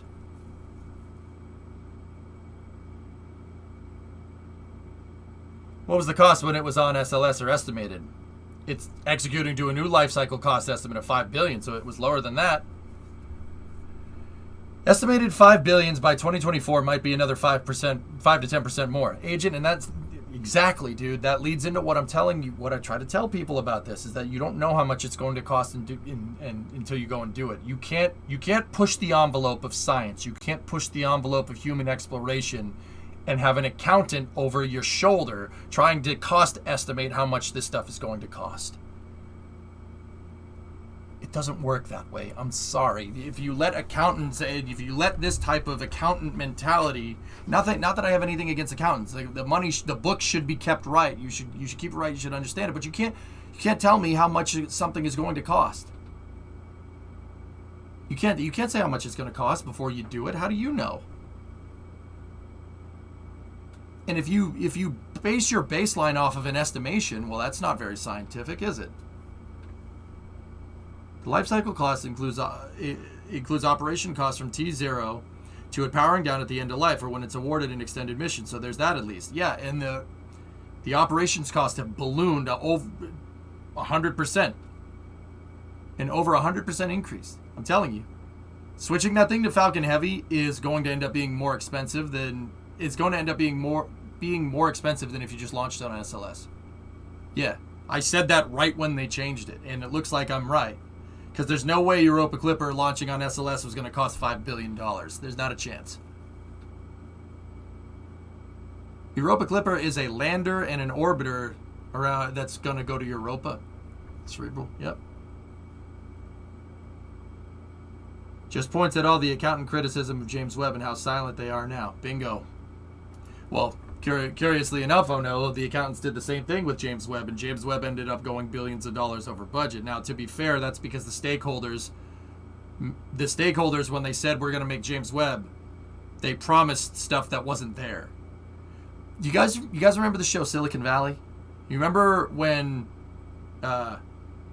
Nelson is at Hooli and he's like, we're going to make something that lets you communicate telepathically with your phone. And Gavin Belson's like, oh, sweet. When are you going to do this? And he's like, well, we're going to do it when the technology exists. So that should be like 5 to 10 years or something like that. That is exactly what happened with James Webb 15 years ago. Literally that. NASA said, oh, 5 to 10 years? All right, cool, sweet. How much is that going to cost? Is that the Tres Comas show? Yes. Mm-hmm. Yeah, they basically lied on the stakeholder expectations. That's why James Webb ended up being expensive. Now, don't get me wrong. I'm not saying that, oh, James Webb's so expensive, so screw that. The science people lied. No. What I'm trying to tell you is that if you're going to push the envelope, it's always going to be expensive. And trying to come up with some kind of projection, some type of thing to say that, how much this is going to cost, you might be able to get it reasonably enough, but then you never know how much it's going to cost. Nobody could have predicted how much James Webb was going to cost. Nobody could have predicted how much the Saturn V was going to cost. In fact, they didn't. They didn't even bother during the Apollo program. True story. They didn't even bother.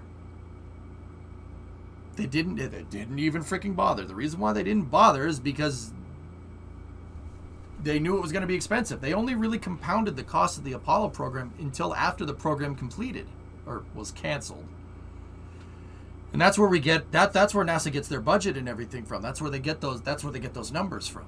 Apollo costs, it costs 4% of GDP, blah blah blah blah blah. They got that from compounding the numbers after the program. Because you're not going to know how much it's going to cost until you go and do it. Just something to contemplate. Just FYI, it went from $2 billion to $4 billion before they switched it from SLS. This is because they wanted to hit 2024 with both vehicle and SLS. Actually, this is a cluster, man. This is a cluster. NASA's just all over the place, dude. It's a freaking cluster, man. I'm still in the mindset that they made the switch to Falcon Heavy because they weren't sure SLS was going to be ready on time for a launch, but that's just you. Yeah, Mile, but changing to a different launch vehicle is going to end up being more expensive than waiting for SLS to get made. True story. And the guy that championed the entire project literally went out right when the project came in. Culbertson got replaced in 2018, who was a huge advocate for NASA. He got replaced by some lady that does not care about NASA as much. Which, oh well. Agreed. Also, it arrives much later. 100% increase to operational cost, Mile. And that's just off of their stupid projections right now.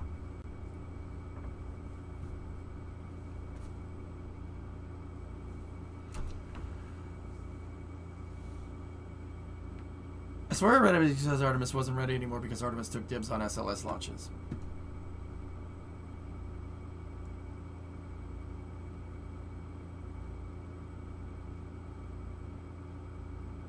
Yeah, it's a cluster, man. Everything's all fragmented. Everything's all over the place, dude. It's no good. But anyway, let's get back into this space station footage here. So Northrop Grumman released this, talking about their commercial space station concept. Now, I have a couple of interesting questions here. What's going to deliver commercial space station design? What's going to deliver the big signess or bigness for short. What's going to deliver these modules? Antares can't deliver. Antares can maybe do this one. Maybe. Can't do that. I mean, can't do this one, whatever this service module is. Vulcan could, yeah, Vulcan could do it, I suppose. But they have a Dragon capsule there. A Dragon capsule with no fins. And no Super Dracos. Which is weird. Starship? Interesting. Omega. It would be nice, Big Zig.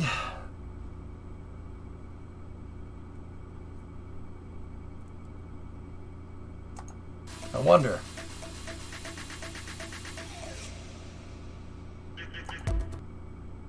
Flight proven technology. Dip dip dip dip dip dip dip dip boom boom boom boom boom boom boom boom sha na na na sha na na. I'm sorry.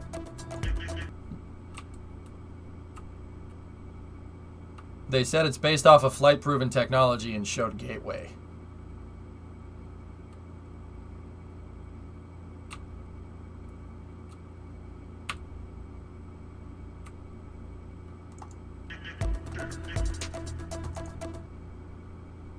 The antenna's pointed the wrong way, dudes. Yeah, those antennas are pointed the wrong way. Earth's over there. Those ones are pointed at the moon.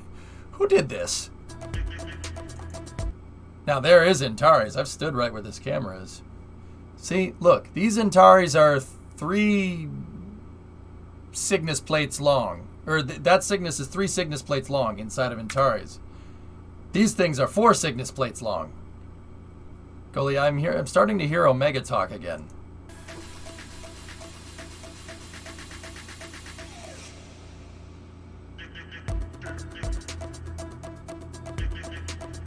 Dip, dip, dip, dip.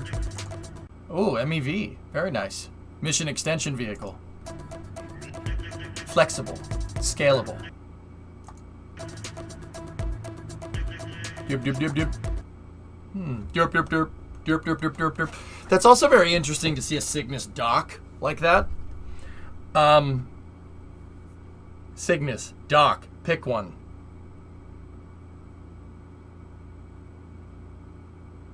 Why are you talking about Sneck?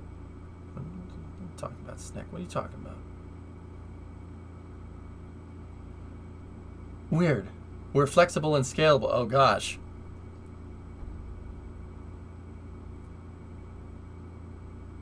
Non-birthing Cygnus. How does that work? Yeah, you know what? You know what? Okay. Yep. Yep. Yep.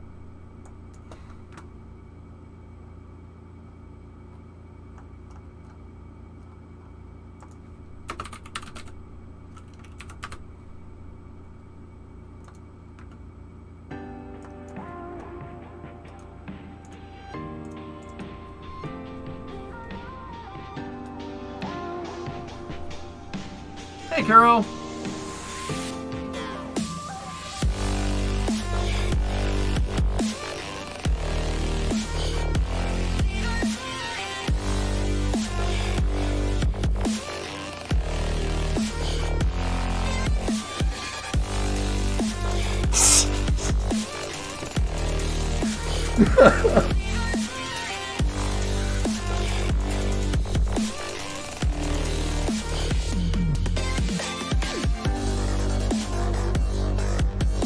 See, it works.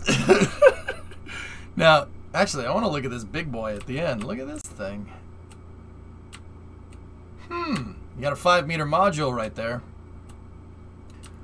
Actually, no, it's not. It might be 5 meter.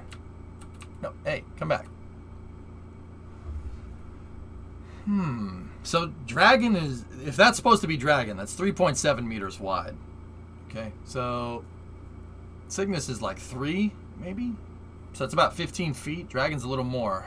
Dragon's like 18 feet, which means that that's like a 4-meter module right there. And then there's an expandable module over here. So how big was Beam? Beam? Smaller than this. Beam was like, I don't know, man. SPM, like one single SPMT, maybe? And also, Bigelow returned NASA's technology back to NASA. Bigelow folded. Robert Bigelow,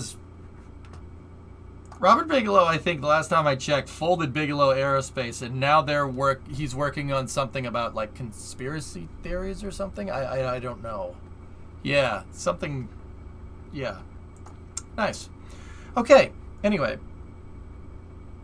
that has to be a Sierra Space Module. Sierra Space Modules that have the Northrop Grumman logo all over them, short line. Maybe this one right here. Who knows? I don't know. I'm guessing all of Zero presented this is meant to be taken literally as you're doing. Not that you're wrong for doing so. Why would they show it? Why would they show it if this wasn't at least kind of a mock-up of what they intend on doing? Look, all I'm saying is that Northrop Grumman is going to need a bigger rocket to launch this thing. And remember that High Bay 1 solicitation? Maybe it's not for SLS. Maybe Omega's coming back. Who knows?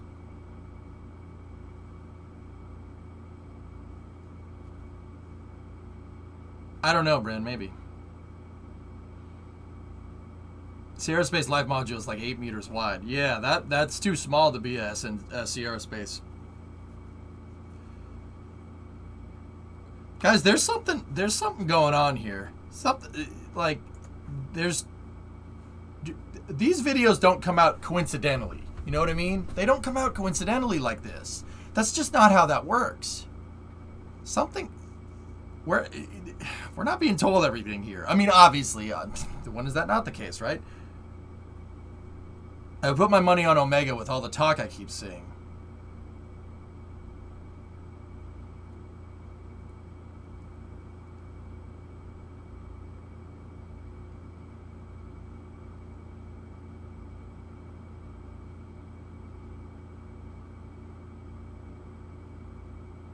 You think so, goalie? Or are you just saying that because I love Omega and I really want Omega to fly? Gotta release the video to easily share with stakeholders. Yeah, shareholders, not stakeholders. Differences. So we will have potentially 4 commercial stations, or will NASA down select to 1 commercial space station? I don't know, Phil. You should go to AirVenture and Oshkosh and stream, man. Oh, I'd love to, Allied. Not this year. Next year. Next year I would love to. Yeah. That place is like heaven from what I understand. 95%, I would put a check on it. Can you tell me why you're so sure about that?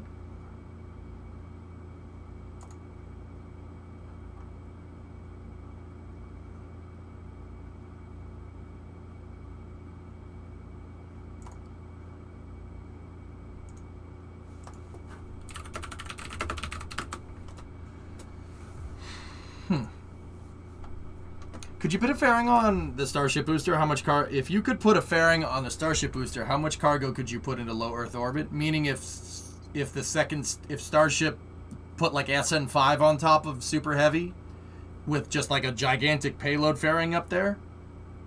Yeah. I'd say like 120, 130 tons. Maybe even 150. Yeah. Big beast mode of a lifter. Yeah, the fairing, you'd have, dude. Yeah, you'd need like a 10-meter fairing on that thing. I'd like to hear some thought against humanity moving beyond.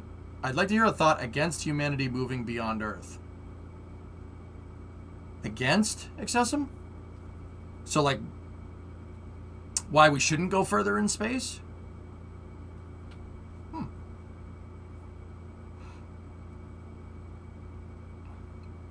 We have everything we need here. There you go.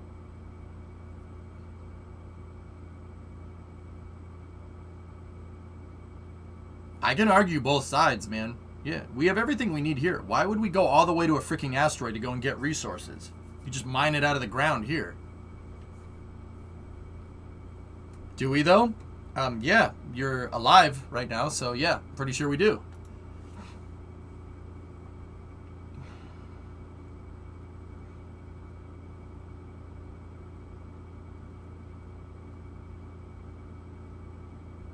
Interesting, goalie.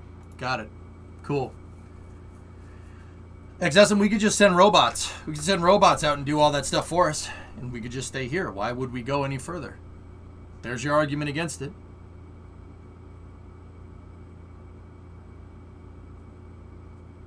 Here you go. We have 7 billion people in poverty. Well, I always thought that it's not like, oh, fix our problems here on Earth. That's too easy. That everybody says that. That is a weak argument for stating why we should not go further into space. That is a weak argument. We have everything we need here. Why would we put lives in danger going into space? Just send robots. They'll do the same thing like we're doing now. See what I mean? That's a much stronger argument, right?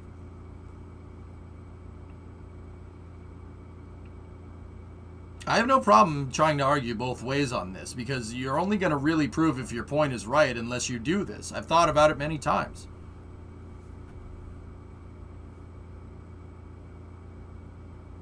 Running out according to who?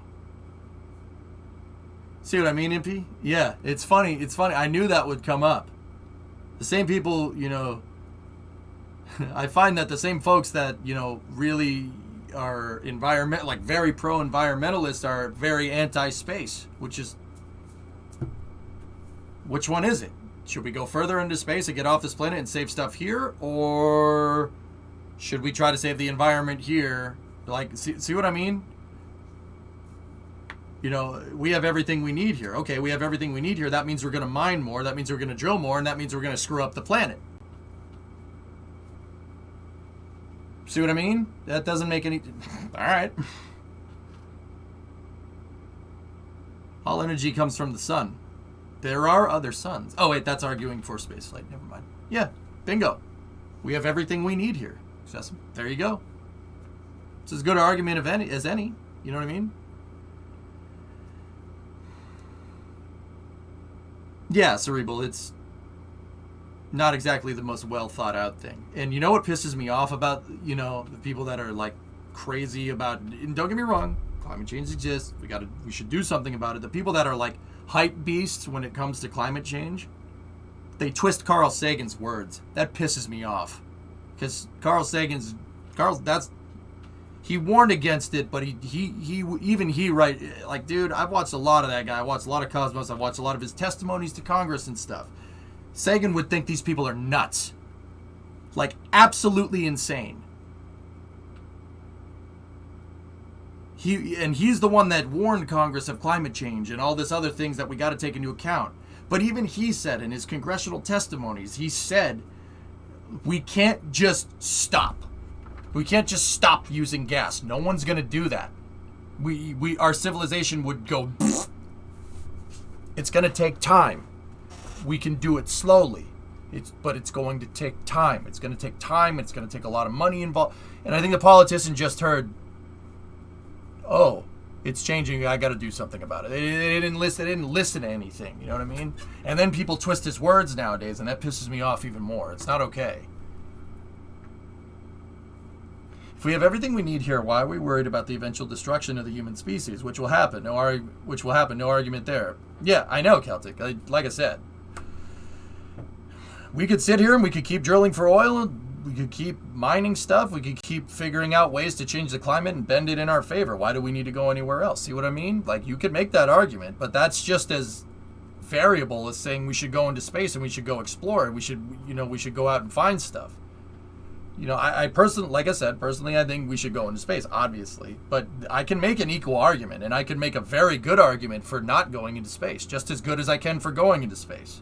It's the only way you're gonna. That's what being scientific is about. It's about disproving your ideas, not proving them and looking for confirmational bias. That's ridiculous. That's what children do. Scarcity can be manufactured. Yep. Yeah. Yeah, exactly, Altio.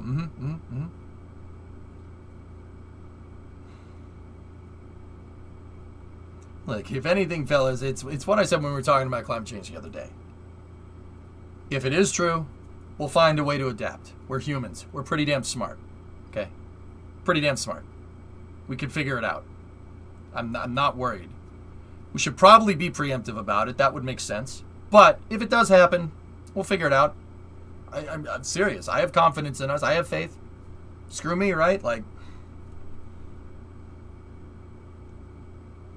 but yeah, excessive. Is that good enough? A good enough disprove? Is it good enough? Is it good enough to disprove it? Is that like I'm pretty sure that's pretty good. That's arguing pretty good. Even though I really don't like doing this. I really don't like arguing other side, right? But I'm not. You got to have the stones to do that. That's the only way your idea gets proven right. You know what I mean? Why do we need to go to space? We have everything we need here. That stuff ain't gonna run out. Not anytime soon. We'll probably kill each other over it at some point in the future. But why would we do that? It's funny because that's been the mentality for a long time. I've been trying to buck that trend for years. At least do my part, you know what I mean? Go to space because the sun has a lifespan. Yeah, Allied, of course. The sun has a lifespan. But that's billions of years away. The sun isn't going to go supernova. Not in our lifetime, not in our kids' lifetime, not in our kids' lifetime. No way.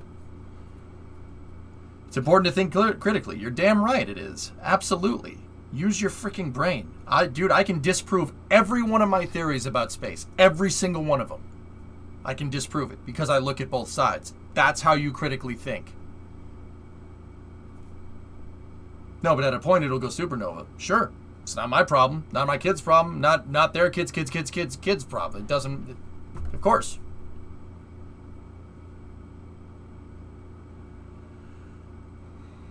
Smart. 200,000 years of evolution, we still go to war over ideologies.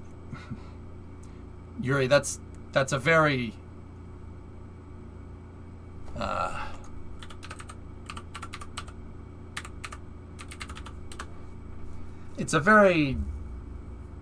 that's a very sanctimonious way to look at it, right? Like I had to look up the definitions just to make sure I was using that word right. It's very sanctimonious. Oh man, we should just make peace. It's not that simple. It ain't that simple, dude.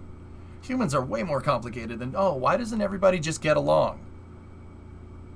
Oh, really? Oh, yeah, let's just do that, right? Like, it's not how this works, man.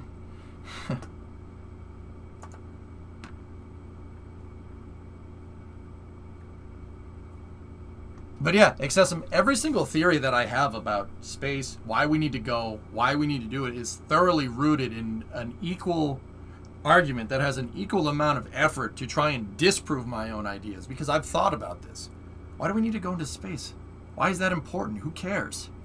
I mean, I love space. I love rockets. Rockets make me happy. And I think that's a good enough reason to do something than anything, because it makes you happy.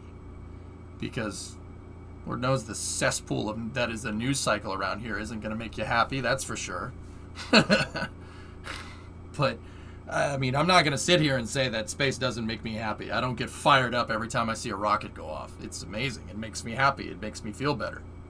But, also, like, I know I wouldn't be able to sit here and do what I do ethically if it was just about that. Oh yeah, I want to get people into aerospace. Oh yeah, you guys should like space because I want to see more rocket launches.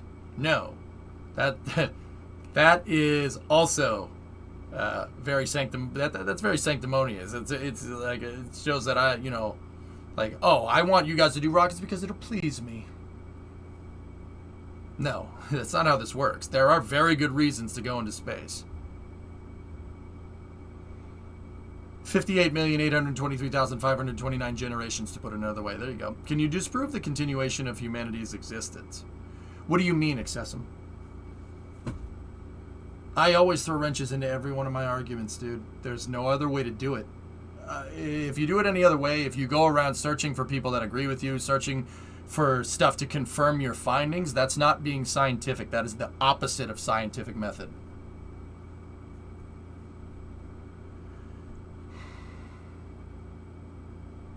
Humanity must venture forward, not because it is easy, because... Yeah, I know, Kuro. I know, but you understand this whole thing is based off of someone asking me if I can prove my own arguments wrong. I agree with you. You don't need to... I agree with you. I wouldn't do what I do here if I didn't believe we should be going further into space. I want to see a super heavy launch 1,400 tons of just cargo. That'd be nice.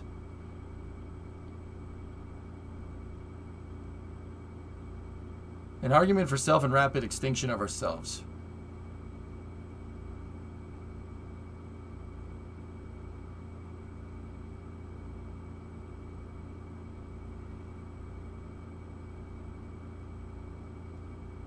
That's a good one, man. That's a good question.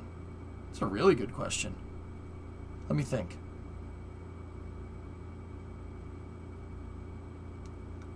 An argument for self and rapid extinction. So how is humanity going to end?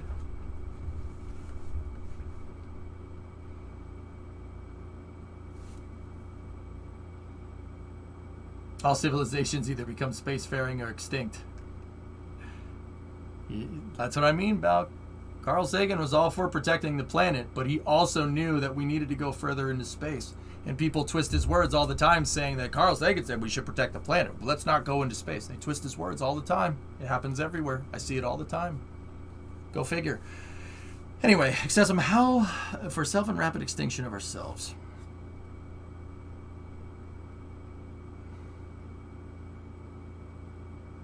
I mean, there's some really Bush League answers to this, so nukes.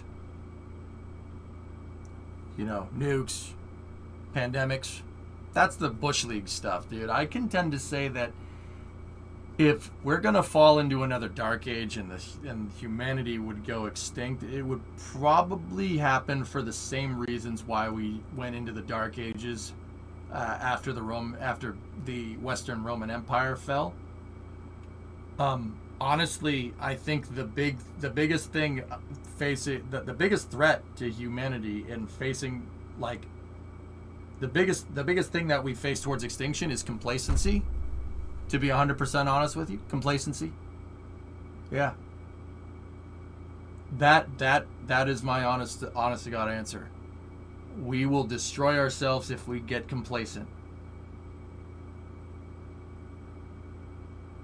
Asteroid's an easy answer to that question, goalie.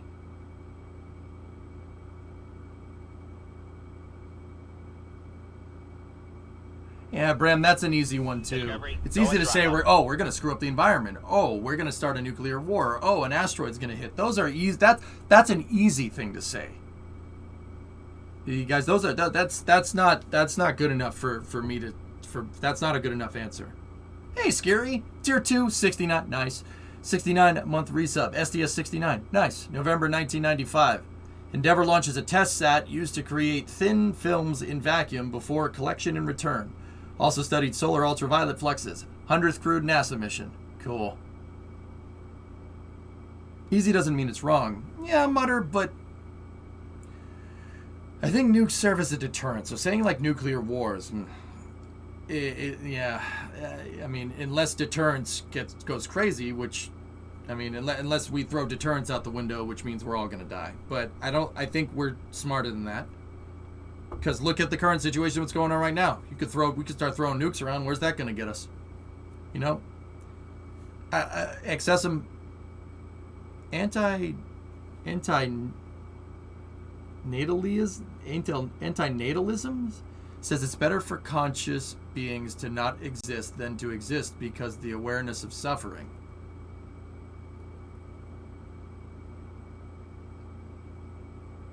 Interesting. What about a massive solar flare wiping out the power grid around the world?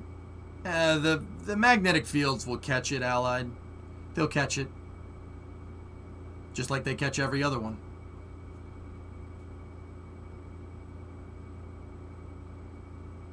The only thing that can extinct us is the same for which the dinosaurs did. Yeah, I mean, Pasquale, I like I said, I think complacency, I don't think complacency will necessarily lead to extinction, but a lot of people will die if we get complacent.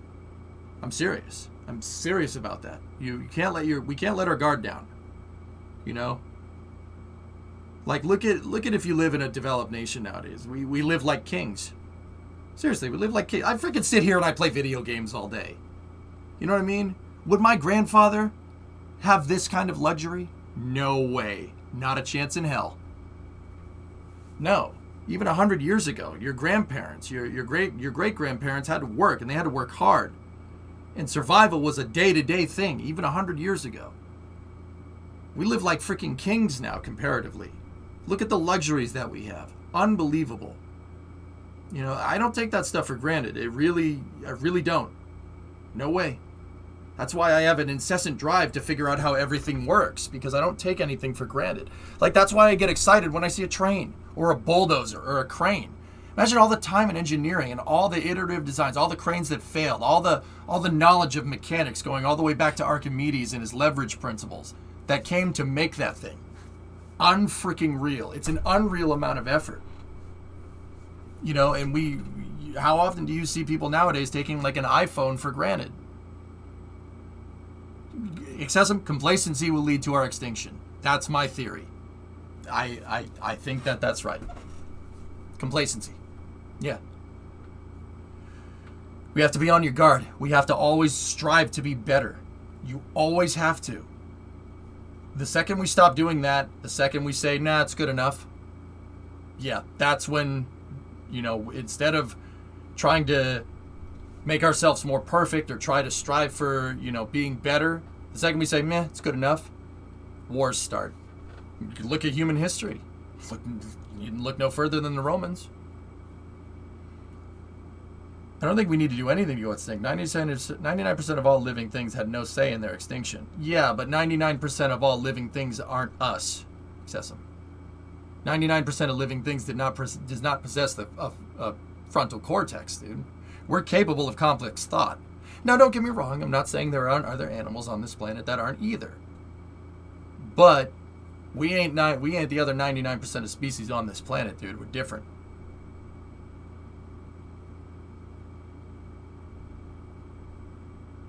I'd like to argue our magnetic field, a direct powerful solar flare, would penetrate it. Yeah, if it's powerful enough, Allied, but the chances of that happening is like me shooting a bullet from where I'm sitting up in the air and you shooting a bullet up in the air from where you're sitting and having them hit each other. It's not going to happen. Black Soup. I know it was discussed about I watched the VOD, but I'm curious what it means from a technical point of view, because I know you're talking about Russians and the ISS. I know Russia was responsible for keeping the station on the correct orbit. NASA is doing studies to see if Cygnus can do the same thing, Black Sue, and they tested it with a Cygnus the other day on the space station. We caused most of those extinctions. Shh.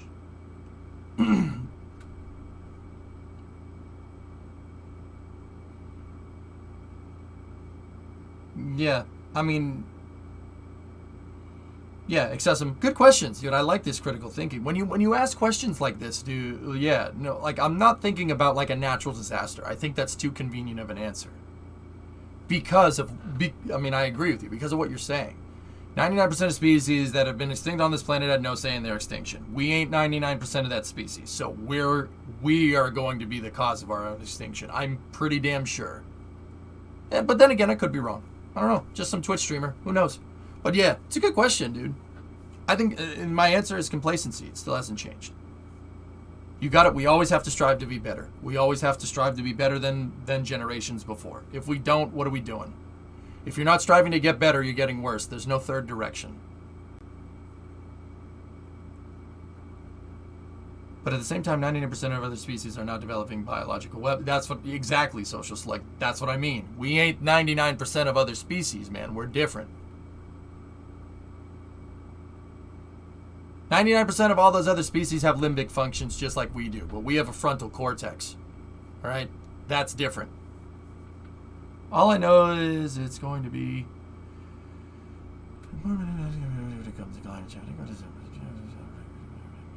I mean, yeah, Paver, I'm not sure how that has any bearing on what we're currently talking about, but you're probably not wrong.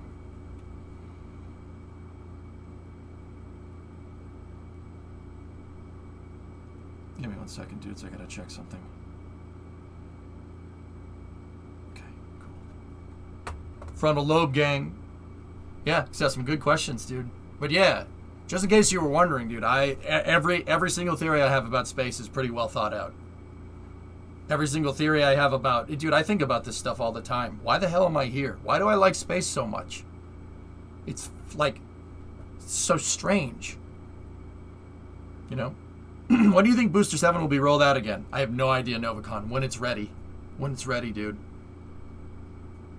I think humans have a serious set of extinction through something like an illness that stems from material that we use daily without realizing it's a threat. Something like lead gasoline in the 1900s. I think as we develop and make more materials, it becomes easier for us to... Yeah, maybe. Why have we not found anyone else? Killer Fun, because we haven't found anybody else because, well, first of all, that might change with James Webb. You don't know. The reason why we haven't found anybody else is because picture yourself standing at the top of a mountain and you're looking out at the forest and the mountains around you. Do you see any animals? Why not? Maybe there might be a bird flying around or something, but just because you can't see it doesn't mean it isn't there. The universe is freaking huge. Most likely, even if there is another species right now, that they're so freaking far away, we're never going to see them. It's just like you trying to see an anthill from the top of a mountain, right?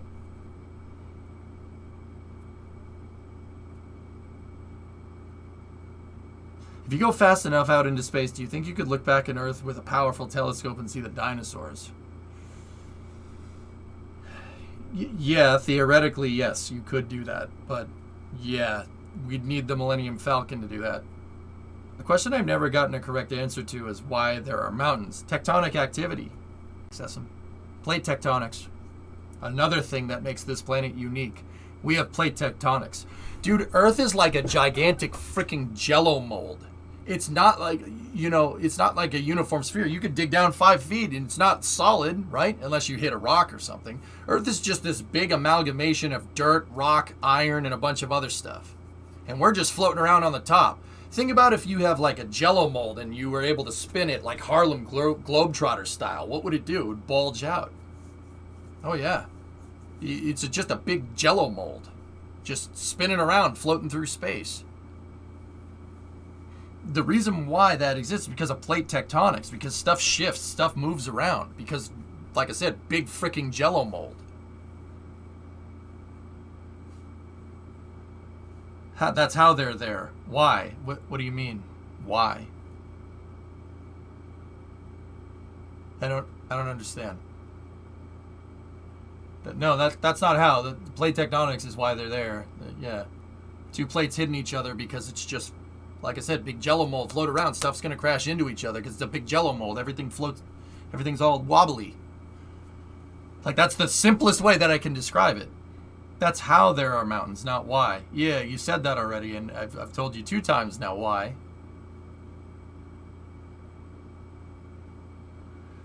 Perturbing tidal forces. Gravity can pull plates in different directions.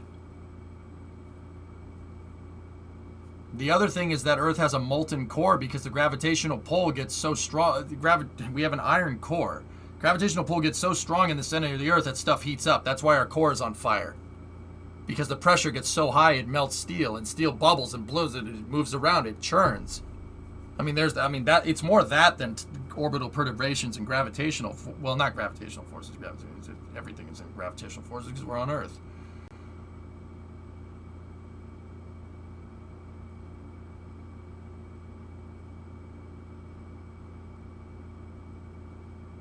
Excessum, the moon can pull the ocean in one direction. What do you think that like an asteroid flying by isn't going to screw us up a little bit? Everything affects everything, man. How and why are different questions. Well, you lost me on that one. Why, I think, is a much more existential question. I can tell you why they're there. They're there because of gravity. Long story short, gravity would be the answer.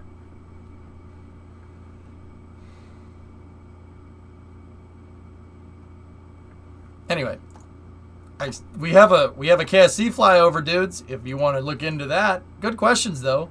We'll move from the existential part of space news and go over to our buddies over at NASA Spaceflight with their space flyover video that's sponsored by Brilliant. Possible by Brilliant. Hi, Jack. In this flyover, the Starship factory at Roberts Road begins to rise. New propellant tanks arrive at Pad 39A, and believe it or not, we finally get our eyes on some actual New Glenn hardware. I'm Jack Beyer with NASA Spaceflight, old Jeff bringing you Brewer. all the info we can glean from our aerial adventures over the Cape and Kennedy Space Center. As always, with photos and videos from Julia and Steven. Let's get right into it, starting with Roberts Road. At Roberts Road, the roof sections for the Man, that Starship thing's going factory up that we quick. spotted on our last flyover have begun to be installed. It appears that a slight tilt to the north can be seen in the roof, indicating the south side of the building could be taller than the north side of it. The concrete foundation continues to be poured on the ground, and flooring is already being installed as well. To the south, work is continuing on installation Ian, Jack just made my brain hurt. Ow. of more power lines and fluid conduits for that part of the building. On our last flyover, one of the chopstick arms was having one of its shoulders installed. On this flyover, now both have their shoulders Call the installed. modulants. It doesn't seem like any more pieces have been delivered in the time since we first saw them arrive, but we'll be keeping our eyes open for future deliveries in future flyovers. One interesting thing to note is that these chopsticks are noticeably shorter than the ones installed on the Starship launch tower at Starbase Boca Chica. The reason for this is not yet known, and I'll refrain from speculating here. As for the QD arm, we can see here where the ship umbilical will eventually go. At Starbase Boca Chica, the main body of the QD arm was installed first, and then the sort of pedestal for the ship umbilical What a was cutie. installed next. It's likely we'll see a similar approach here, or perhaps the whole QD arm will be installed as one on the tower. Burbats. Either way, we should know soon, as the tower level that hosts the QD arm will be the next one to roll out to 39A. Speaking of tower sections rolling out, the fourth tower section at the tower construction area is now gone, having rolled to Launch Complex 39A on July 20th, right in the middle of a thunderstorm, which is pretty standard for Florida in the summer. Should call them summer storms, am I right? Meanwhile, like I said, the fifth tower... Jack? Are you okay, Jack? Jack? Are you alright? Or tower section is being He's prepared never for okay. rollout That's in the why I coming like him. days. It might even be rolled out by the time you watch this. You can even see a pair of SPMTs staged nearby. Once again, this is the tower section that the QD arm will attach to when it's ready to be installed. To the north, the 8th tower section is now under construction. You might notice this one is shorter than the others. This is because the top two sections of the tower are shorter to accommodate for the roof section of the tower. This one already has one of the roof section levels installed with floor panels likely to be installed next. Nearby, a couple of short columns and crossbeams can be seen for what is likely to be the 9th and final tower segment for 39A's Starship launch tower. To the south, Kennedy Space Center's Starship Mega Bay continues to see progress on its foundations, with more and more concrete being poured. Meanwhile, toward the east at Hangar X, a Falcon 9 fairing half can be seen under a tarp on the back of a trailer. We don't know if this fairing half is used or new, or if it's incoming or outgoing. It's but either used way, it's going super cool out. to see routine reuse of rocket fairings thanks to Falcon 9 and SpaceX. Moving on to Launch Complex 39A, SpaceX's Starship launch tower is now one level taller. Like I said a minute ago, the tower's fourth segment rolled out on July 20th, and the next day it was stacked onto the rest of the tower. During our flyover, the metal stand it had been sitting on was still nearby, along with the massive load spreader used to lift tower sections into place. spread it The tower out. itself is seeing more progress as well. Some of the scaffolding from the top of the first level is now being removed, as crews are likely done properly securing and joining these two sections. Meanwhile, more ring sections keep appearing on the west side for what looks to be some kind of giant tank.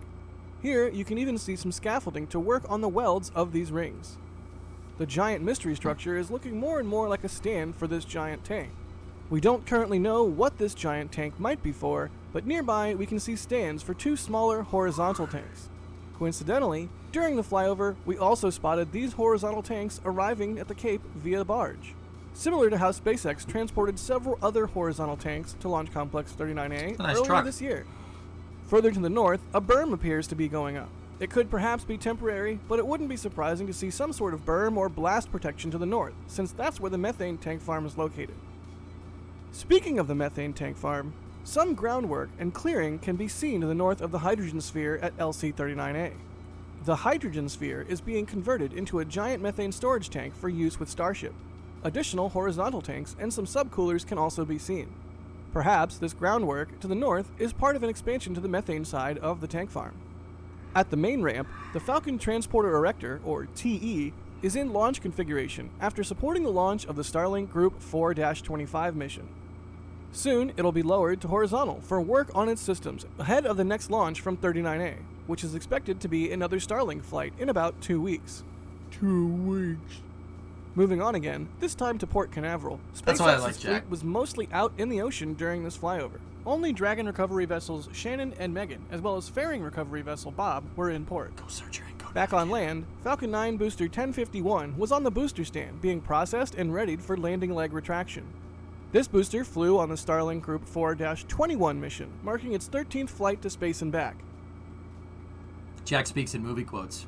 Yeah, I know. The booster transporter, a converted orbiter transport system from the shuttle era, You know, I've never talked to Jack ever, Ian, and I'm not entirely positive that he knows I exist. Yeah. But if he did, though, we'd be bros because movie quotes. was sitting nearby, waiting for booster processing to wrap up. Once this is done, the booster will be flipped horizontal onto the transporter and rolled back to Hangar X, where it'll be refurbished and readied for its next flight. During the flight, Julia and Steven also took a trip out to check on Launch Complex 49, SpaceX's future Starship launch complex to the north of LC-39. Find anything? No work has been done here yet, and approvals and paperwork are still ongoing, so work may not begin for a while. Still, it's interesting to check up on potential progress here, and we'll keep our eyes on LC-49 going forward. Next up, at NASA's 39B, the launch site for the Space Launch System rocket continues to sit empty. SLS rolled back to the Vehicle Assembly Building on July 2nd after a successful wet dress rehearsal, and teams have finally set a launch date. That's right, SLS is currently targeting August 29th at 8:33 a.m. Eastern Time, with backup windows on September 2nd and September 5th. This means there's a very real possibility we see SLS launch before Starship. Tell us which you think will be first in the comments. Moving on, LC-16 has been quite active, with Relativity Space continuing their tests of their Terran 1 rocket, with the most recent being a successful spin start test of all 9 of their Aeon engines on the first stage. Moving on now to Blue Origin's Launch Complex 36, we saw on our last flyover that the Jarvis test tank had been removed from its stand, and now a new test tank has taken its spot. While Jarvis was made up of multiple stainless steel rings welded together, similar to SpaceX's Starship, this new test tank appears to be a complete New Glenn second stage, even painted white with Blue Origin's signature feather logo. It's super interesting to finally get eyes on some New Glenn hardware. It's a big Meanwhile, at stage. Blue's South Campus at Exploration Big Park, stage. concrete has been poured for the Very planned big. expansion of Blue's warehouse, adding 62,000 square feet to the already existing 354,000 square feet. Work also continues on clearing land for future expansions, notably space for Phase 3 of Blue's plans to add more manufacturing capability to their Florida facilities. At Blue Origin's 2CAT facility, there appears to be a new structure on the ground, ready to be lifted. This could be the door that we talked about in a previous flyover. You're a door. 2CAT is New Got it. Glenn's second stage cleaning and testing facility, hence the name Yeah, Phil. 2CAT. Next up, at Slick 41, United Launch Alliance has a mobile launch platform for their upcoming Vulcan rocket on Keep the the pad. dust down, Raw. The MLP doesn't have the Vulcan Pathfinder on it, so it's not clear why the MLP is on the pad, but perhaps it's just undergoing some sort of fit checks. Vulcan is set to fly no earlier than October 2022, with its first stage powered by 2 BE-4 engines provided by Blue Origin. Now, I'd like to take a moment and thank our sponsor for this. That's pretty brilliant. All right, so that's the whole video. I like to watch the whole video without pausing, and then we'll go back and look. Fellas, the roof is slanted because of drainage. Yeah, the roof's slanted because of drainage. Jack, it's drainage, bro. It's drainage. They don't want the water to pool, so it all flows in one direction. No. Okay. We know that actually there's a discharge over here somewhere, and then per the irrigation plans, there should be a discharge here, and a discharge there. And there should be drains here, here, here, and here. So it drains off the roof and it goes into the discharge, and then that's what these retention ponds are for. They retain all the water so the water doesn't sink into the soil, because you want to keep this soil dry because you're building heavy things on it. So let's pop through. Fun fact. Okay, Ian, fun fact from you. Your dad is a civil engineer, and I've had him help me name the equipment and construction methods we see in these vids. Big shout out to him. Oh, right on. Why for drainage? Why not for fun? Slide. You know, near high, you could use it for that if you really want to, if you're brave enough. It rains in Florida from time to time. Yeah, see, the roof is slanted because the water is going to go this way and it's going to drain off over here. Look around, fellas, and see if they dig a discharge pipe over here. So discharge is like a storm drain. That's what a discharge pipe is. Ian, you can ask Mr. Pineapple. It's a discharge. The roof is slanted, not because they're going to build the other side higher. If anything, we found out a little while ago, look, guys, they got concrete already poured over here, and look, the footings that are on this side of the building are much more heavy duty than the footings on this side. That tells me that this is going to have a bigger building over here. It's going to be a taller building over here. Look at the footing. Look at all this stuff that they're digging in the ground, and they've already poured concrete in certain areas right there. Meaning that this is going to support a taller building and most likely heavier construction of whatever SpaceX is going to build here. But the roof is slanted because of drainage. That's yeah, straight up. Is it Mr. Pineapple or Mr. Traffic Light? How about Mr. Traffic Apple? Still think they will ship ships from Boca? Yes. He said discharge. Ha, yeah, discharge. Fire, fire. Wait, Goodfella, speaking of that, okay, real quick side note. If I saw it right, and you guys please go confirm this for me. If I saw this right, I'm pretty sure that Mike Judge is bringing back Beavis and Butthead. And it's going to be Beavis and Butthead react to TikToks instead of like music videos. And honest, I'm in, bro.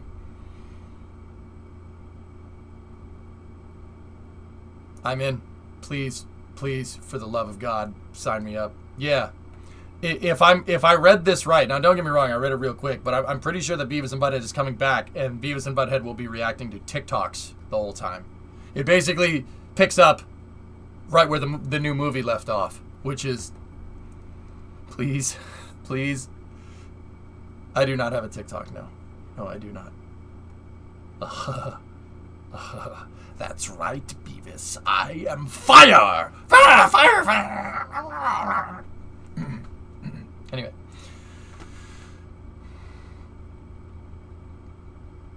Watch the movie, Marcel. Yeah. The principal, he will give me tippy. But anyway, see the bigger footings right here? Ian, you could ask your dad about this. They're digging bigger footings because we know, I mean, don't get me wrong, we saw the plans. We saw the plans for this, at least the SpaceX renders from that all-hands meeting that Elon released on Twitter a couple months ago. This part of the building is higher for doing different types of integration. But I said that and then confirmed it from the pictures. But see how the footings are all dug out? This side of the building is going to be a bigger building that's going to support some type of heavier construction. The other thing to think about here is that they've already poured concrete since the last update video. Actually, this gray part was just poured a second ago. That's brand new. This other side is cured a little bit. This also, that is inside of the footprint of the building, dude. What does that tell me? That tells me that this concrete is heavy concrete. So there's going to be something extremely heavy in this part of the factory. Yeah, they wouldn't. With this type of industrial building, guys, you pour the concrete last. The reason why you pour the concrete last, you build the building and then it has a dirt floor, and then you pour the concrete underneath it. The reason why you pour it underneath it is so it doesn't, when it rains, it doesn't rain into the concrete if it's drying. Now, don't get me wrong, they did it right there, but I think they did it right here because that's heavier concrete, that is thicker than what you'd see from the floor right here. But I could just be pulling stuff out of my tail. I have no idea. Oh, always, Mink. Yeah. Hey, Arctic, what's going on? I look at the building going on there, and I'm thinking about your new garage. We're on track, right? Celtic, if you go through that wall, it looks like Minecraft because there's boxes everywhere. Yep. Yesterday, I packed down my dining room, which really wasn't a dining room. It was more a 3D printer room. That's the next room right here. The apartment floor plan is weird. I packed it down, took down the dining room table, and then we started stacking boxes in there. Everything else we're packing from everything around here is just going into the dining room, and then when it's all packed down, we will move it all. But yeah, chilling. Took a week off and went to New Hampshire and the Pocono. Yeah, you went to Pocono. You see Toyota got caught cheating. Awesome. That could be the exit for barrel sections to the staging area outside. Yep. But yeah, Celtic, everything is going fine. I've been packing down stuff, getting the truck ready, because Tough Enough is going to be used as a work truck again for a change. Don't know when the last time that was a thing. Yeah, see these footings? So you'd be Ian, once again, ask your dad again. They'd be digging these footings for two things. Conduits, so for electrical, which doesn't really make a lot of sense. Or something heavier is going to be here. Because you see the footings are already, they're not pilings. I guess slurry, the concrete foundations, they're already there for the building. See, they already poured them. Now they're digging this extra stuff for something. It's either going to be for more concrete or for conduits for something, for like wiring the building or whatnot, but there's something else going on. It could be trench warfare for sure. Yeah, we would need, staggered line here, small arms out in the front.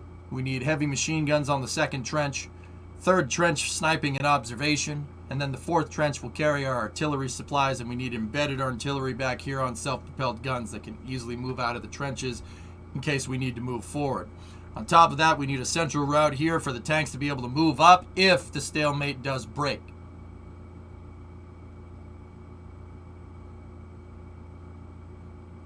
Oh, sorry, that's something different. Yeah, Wednesday I let off with it to get the bad news out of the way. Ready? Break. Man, those ROTC guys are way off course. What do you think? Would my trench be good? It'd be a good trench. It'd be a good trench. But in order to coordinate an effective field of fire, you want to fire from 3 different areas. So we'd need another trench over here and then another trench over there. If we want to effectively fire, you don't just want one trench someone can just go around. Ask the French. Yeah. You'd want flanked trenches, staggered, so if someone tries to come around, they get blown away. The snipers are way too close. Well, you need snipers and spotters for the arty. Maybe they would go behind. Yeah. Rain on concrete would be good as it continues to hydrate the poured cement. Sully strengthened fresh slab. Well, Vec, then why did they build the building roof first? I always I thought that was because of the concrete, but I could be wrong.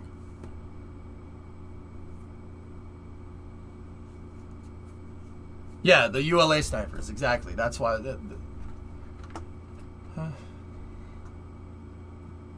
Now, here and here, we're going to have 250 caliber Browning machine guns. Now, these babies ideally like to be fired in 3 to 5 round bursts.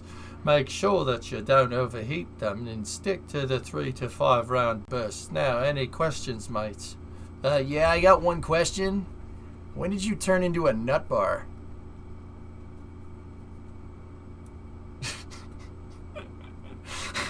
Sorry. If I had to guess, that is going to be where the heavy industrial equipment is going because look at how heavy. Yeah, Killer Fun. I think so too. They're going to be doing something heavy on this side of the factory. Electron. We'd have to. I was in Sri Lanka, formerly Ceylon, and Ozzy wanted 1,000 brown M&Ms or else he wouldn't go on stage that night. So Jeff Beck pops his head around the door. Says there's a little sweet shop on the edge of town. So we go, and sure enough, it's closed. Go and throttle up. So I had to break in. And once we break in, we find a great big Bengal tiger. I managed to dispatch the tiger with a can of mace, but there was a father and son shop owner. I had to strangle them with their own shoes. But sure enough, we got the M&Ms. Ozzy went on and put on a great show. Milling machines, goalie? I agree, yep. Hey, JG, what's up, dude? 27-month resub. How's the racing going, man? What are you quoting? Wayne's World 2, man. I had the same dream, mate.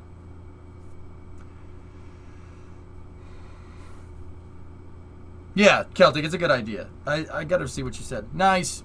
I'll just say there were 2 moments in my life I'll never forget, not accounting kid stuff. Both were when I closed on my first house and was on my own, and then when I closed on the house that I bought now for my wife and I. Believe me, I'm behind you and hope that it goes smooth. Fingers crossed and praying for you. Well, I appreciate it, man.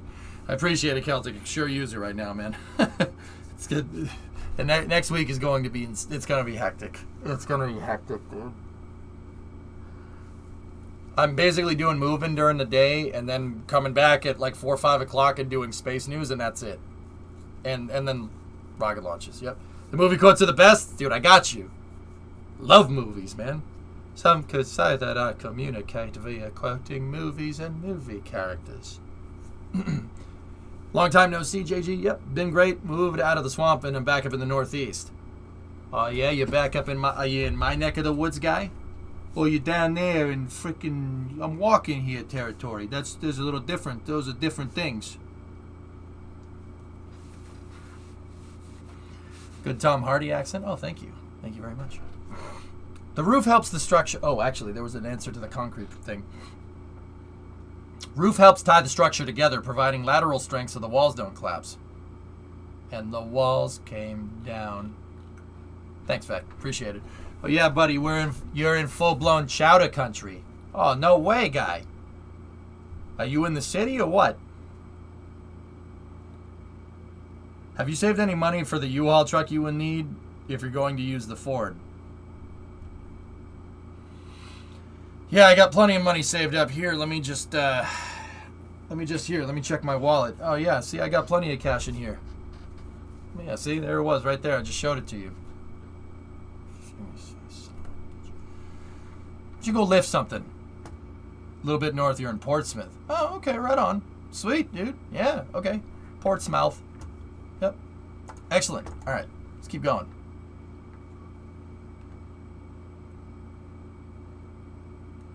Yeah, those chopstick arms are awfully short, dude. I talked about why I think they're short I think last week.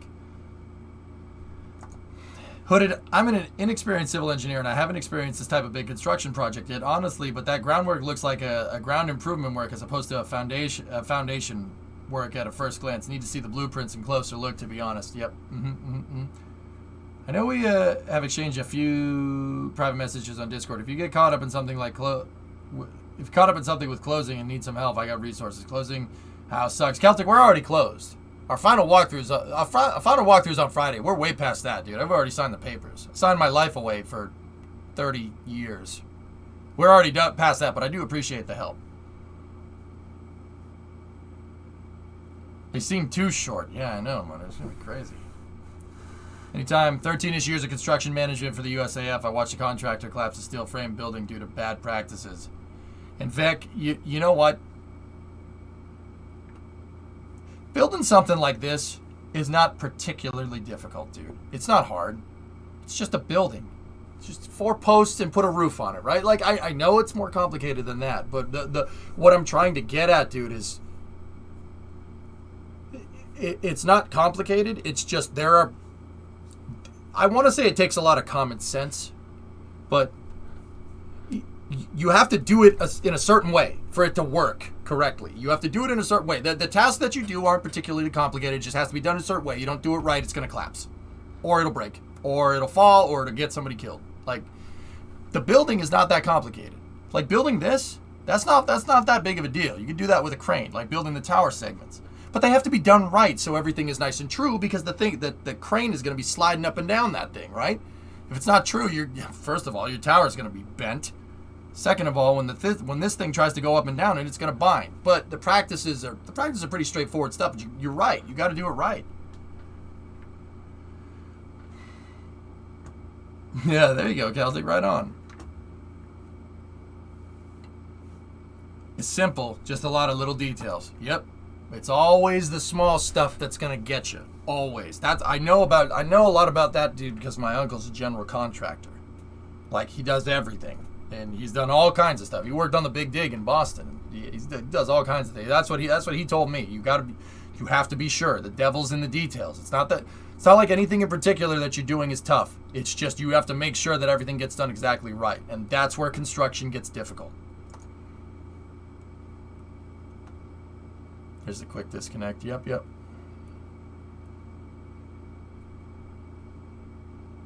Designing it, on the other hand, yeah, right.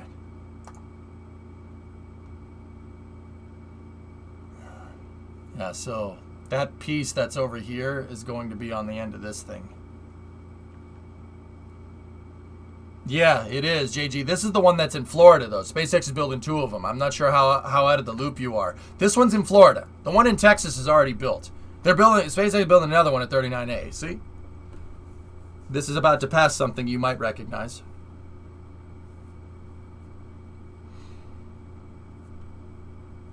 Like 39A. Yeah, I saw the other one in Texas. Didn't know Florida was getting one, too. Yeah, unbelievable.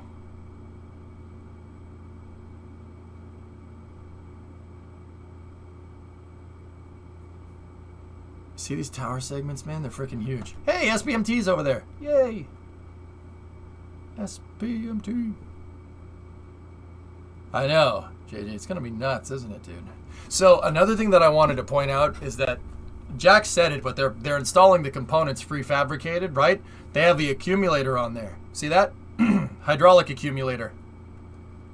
If people were listening to what Jack said, this is the tower segment that's going to have the quick disconnect arm, which will be hydraulically actuated. So it would make sense that there's a hydraulic accumulator on there.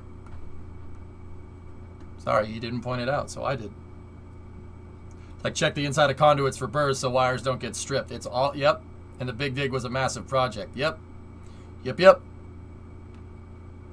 After discussing it with Mr. Traffic Light, he said he thinks those long slabs are footings, and the fact that they're only in part of the factory might indicate it's going to be a higher weight area.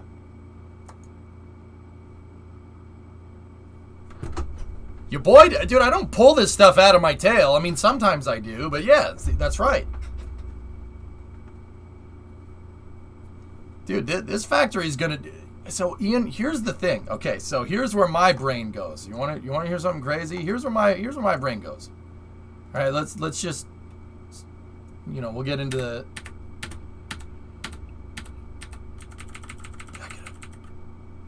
So here's where my brain goes. You don't see anything like this at Starbase. There's nothing like this at Starbase, right? We know that they can build starships. Basically in a tent with some jigs, right? Because that's what they're doing. Now, with that being said, is there anything at Boca Chica right now, at Starbase, that would need something like this? See what I'm saying? So what am I getting at? What I'm getting at is that the way whatever they figured out at Starbase that warranted them wanting to build a permanent facility, obviously because Starship is going, SpaceX doesn't intend for it to fail, right? Whatever they're doing here, and you could see this at Star Factory at Boca Chica too, whatever they figured out in those tents when they were putting Starship together, they must have optimized manufacturing process. And whatever that manufacturing process optimization is, it requires some heavy freaking equipment. So, what are we seeing here? Are we about to see? My question is: are we about to see like an assembly line for rockets? I'll just put it out there. SpaceX is already building rockets faster than everybody else. This is clearly a different construction, and this clearly warrants different heavy equipment. Is there gonna be a Starship assembly line here?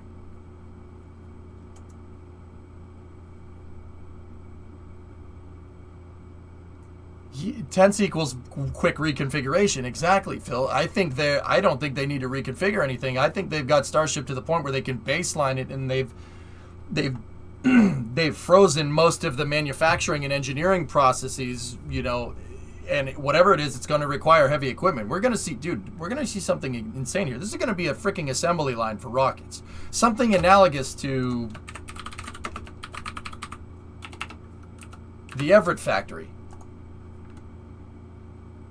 It's going to be something like this. A freaking assembly line for starships. I'm serious. Rocket Highland Park? Something like that, O-Force, yeah. Synerd, we all know that that's where SpaceX was going, dude. We all know, but now we're starting to see evidence of it. Like, these heavy footings and stuff right here. Dude, Starship moving assembly line? Maybe? Perhaps? Perhaps? It could be heavy manufacturing equipment and not heavy rocket parts sitting on it. Exactly, Mutter. Because if it was heavy rocket parts sitting on it, the whole thing would be covered in this. It would all be concrete, right?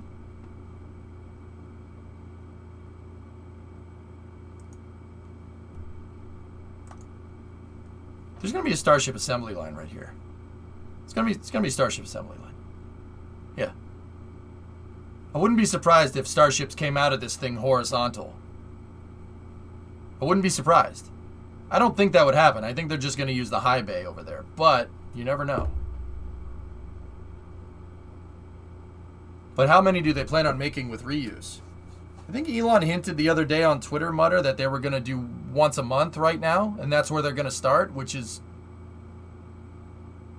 mind-boggling.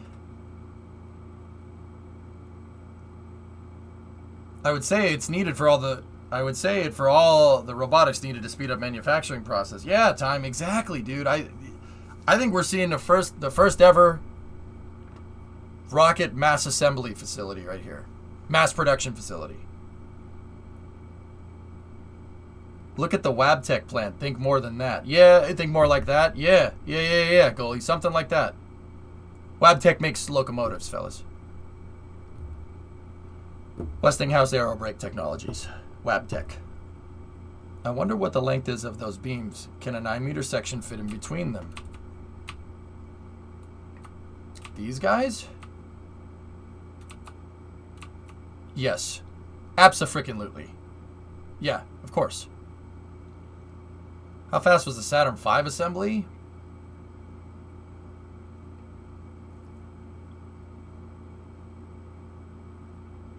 The Saturn V really kind of had its design finalized in like 63, 64, something like that. And the first Saturn V was 67, Apollo 4, if I'm remembering right. And then Apollo 6 was 68. And then Apollo 8 was late 1968. So they went from concept in 1963, 64 to flying people on it in 1968. God damn, that was fast. Unbelievable. That's unbelievable. That is about 40 to 50 feet tall. 40 to 50 feet tall. Okay, let me just do some calculations. 50 divided by...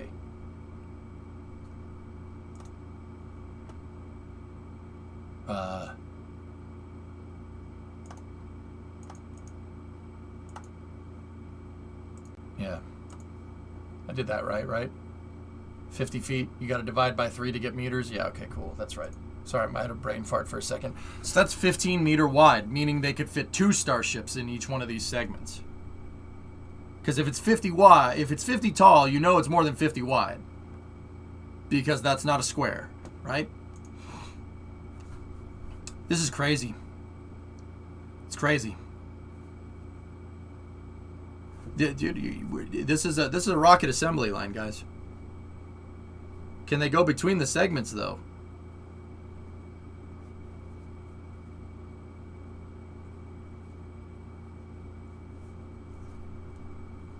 I suppose it really depends on what we see down here, Phil, because they'll probably go down here, and then they'll go here, and then they'll go this way. From what I can tell here...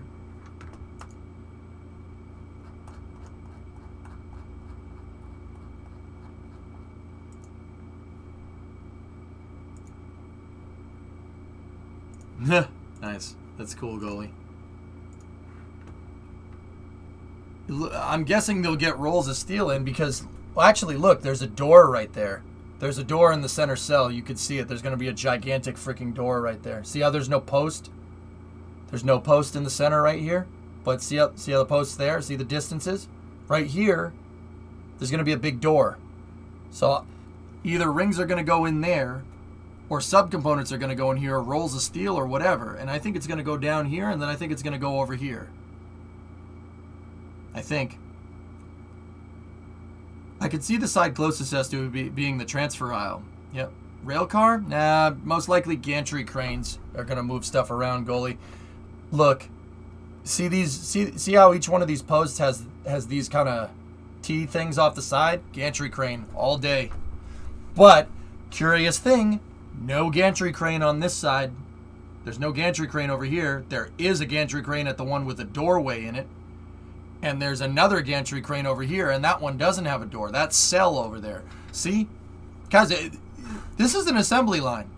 It's a damn assembly line for starships. This is a damn assembly line. Unfreaking believable. I honestly think that stuff's going to come in right here. Components will get moved, and then this will be for building something. This will be for building rings. This one will be for building bulkheads, and then they're going to send it off over here. Well, going off of current construction methods, they stack the segments they make in the mid and the high bays. Interesting. See what I mean?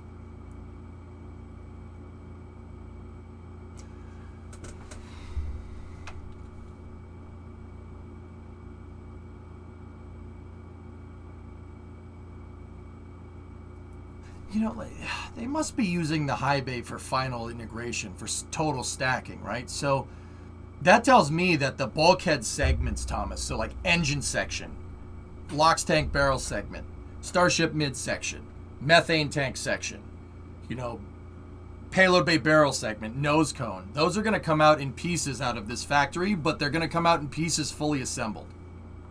They're going to come out in pieces fully assembled, and they're going to stack in that tower over there.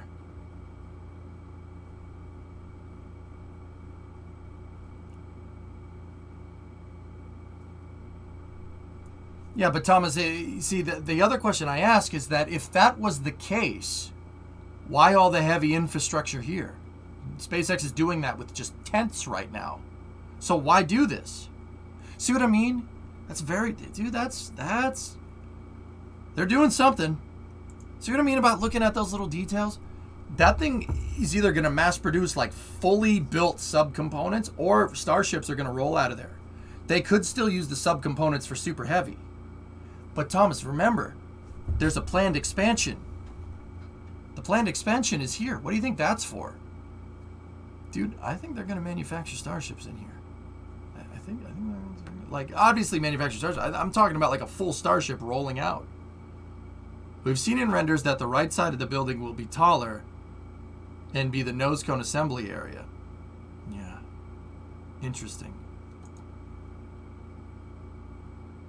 Interesting. Yeah.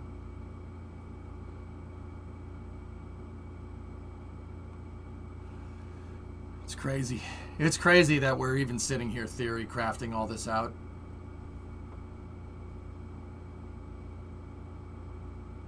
If they want to build more starships, then they need to build more engines. Any plan on those? McGregor is going to be the sole home of Raptor production and testing, Jack. SpaceX is moving, from what I understand, SpaceX is moving all of their Raptor stuff to Texas, and McGregor is building a gigantic Raptor 2 assembly plant. Crash Welder, I'm certain you probably talked about this before, so I apologize if you're repeating yourself. What do you think about Russia backing out the ISS? I think it's all talk.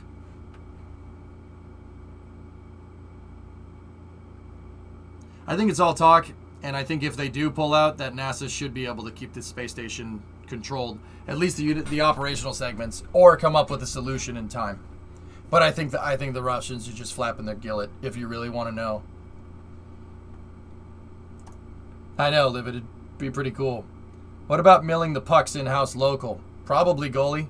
Yeah. I think that's what that's it. That's what that is there for. Yeah. There's the fairing part. Now what else? What else? I noticed some other things in here.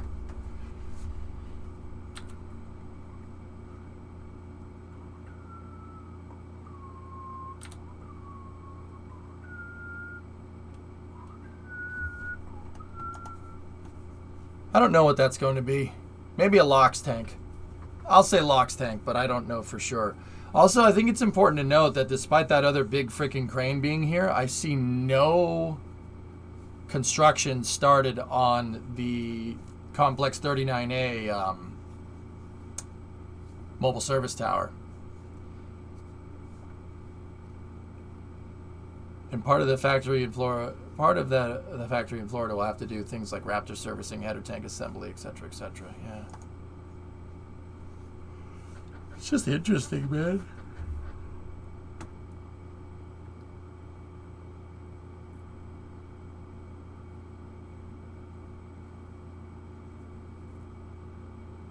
There's another big crane inbound. Cool. Goalie, I have a question. Why is there like a sunken tugboat and a sunken yacht right there? Look, that tugboat looks like it's listing to port a little bit. What happened here? It's because they're junk. I think I know where this is. Let me check. It's a Titanic memorial. Did you just call the Titanic a barge? That's a dump area? Yeah, I had a feeling that might be what that is.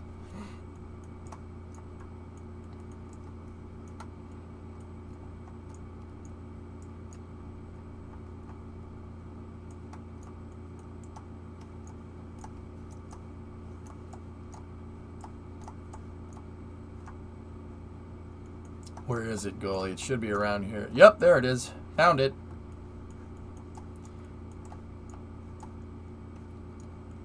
Well, what do we have here? Boat! You're a dump area. No, you're a dump area. Got him. Oh, what's all this stuff in here? Interesting. Interdasting. It's my boat. That's a yard. Jeez, man. Let's go down in here. See what the Florida men are up to.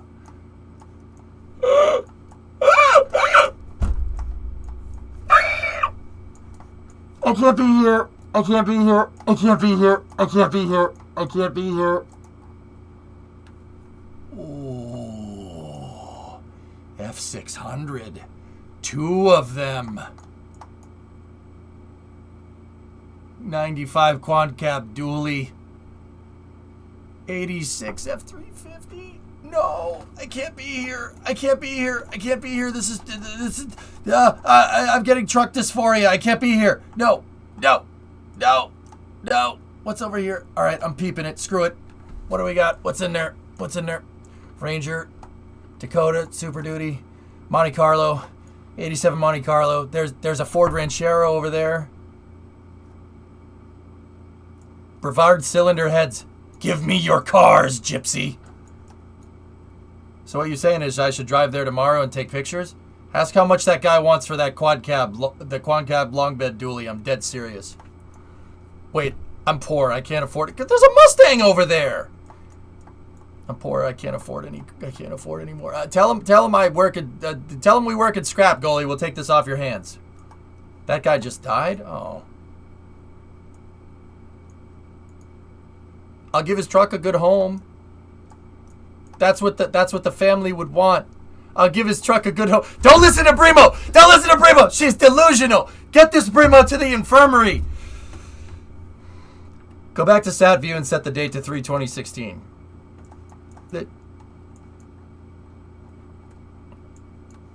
No, the cylinder guy. Oh, well, that sucks, man. Seriously, though, that Monte Carlo. It'll go to a good home. This is your average side street in Central Florida. I know, Blue. I lived there, damn it. I need to hit the Mega Millions. Remo, if we hit the Mega Millions, can I just buy everything in the picture? I don't need this trailer. It's fine. But seriously, though, that 95 quad cab dually is really freaking cool. I kind of want it.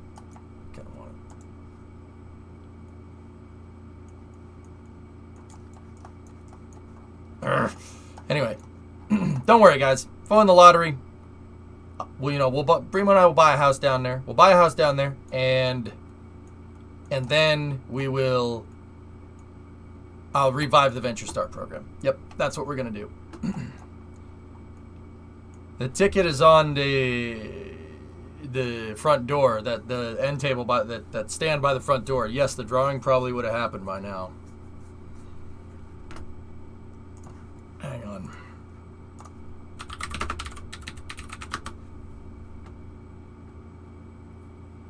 No, it didn't happen yet. Oh, it's 11. Happens at 11. Cool.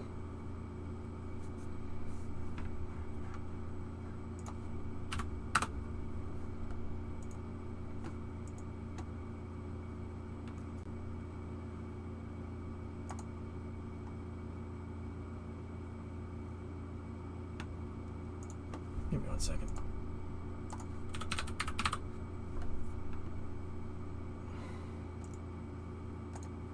Okay. It's at 11. All right, so I only have another hour and a half of being poor.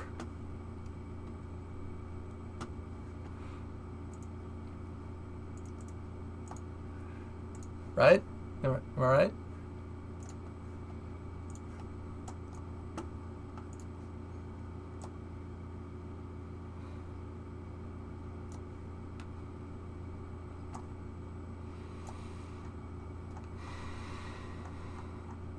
What the hell is that, Thomas?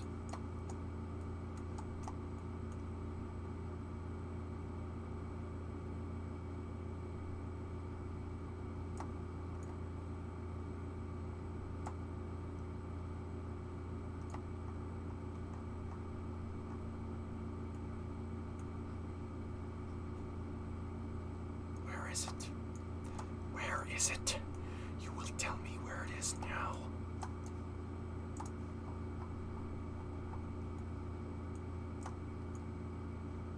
That long bed isn't in the picture, by the way. Guy must have sold it. Shame. Shame. No, I know that that's one of the...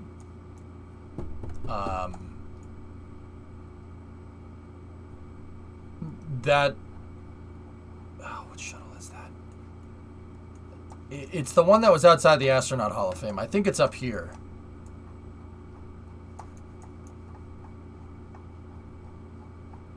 That one. Yep. Markings match.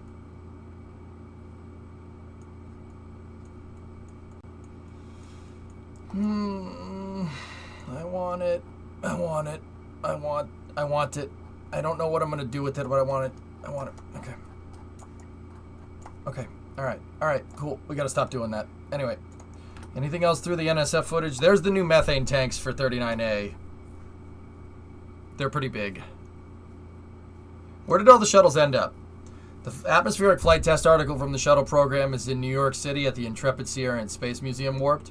Space Shuttle Discovery is at the Stephen F. Udvar Hazy Smithsonian Annex Center in Dulles, Virginia. It's part of the Smithsonian.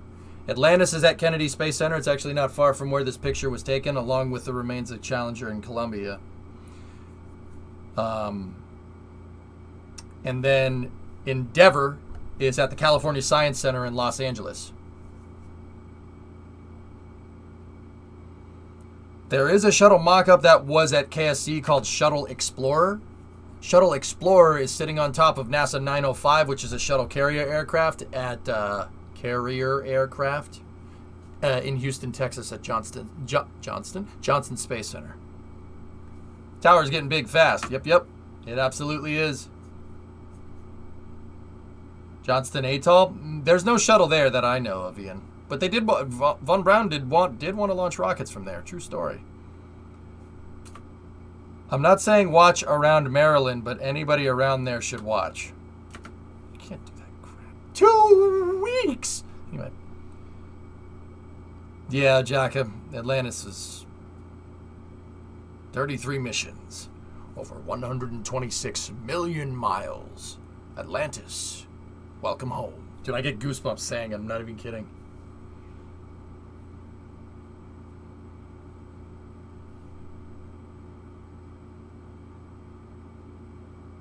Sooty.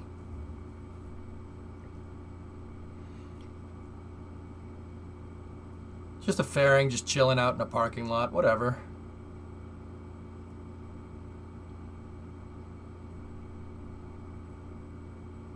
Bum, bum, bum, bum, bum, bum, bum, bum, bum. Yeah, dude, go see Atlantis at Kennedy Space Center Visitor Complex, guys. Trust me. The Atlantis exhibit is tops. It is top tier. I'm not going to spoil nothing.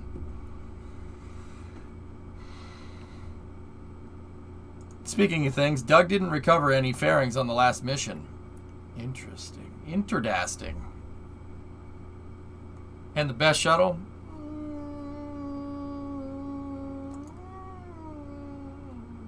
Challenger. Challenger is my favorite. Which is not far from Atlantis. Any shuttles you can go inside? Nope. I've been inside of a shuttle trainer warp. Does that help? The chutes also weren't installed. Yeah, interesting. Sliss.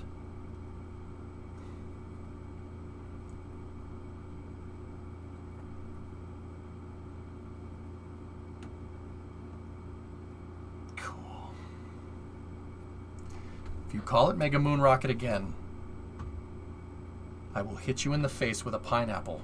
Ian, the pineapple. Okay. Actually, Challenger is over here, if you really want to know. LC-31. They put all the remains of the orbiter in a missile silo. Columbia is in the VAB, if you really want to know that too.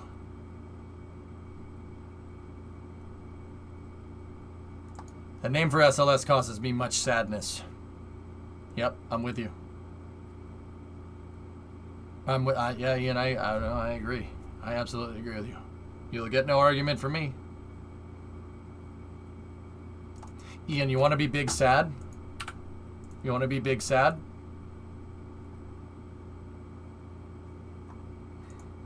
Read.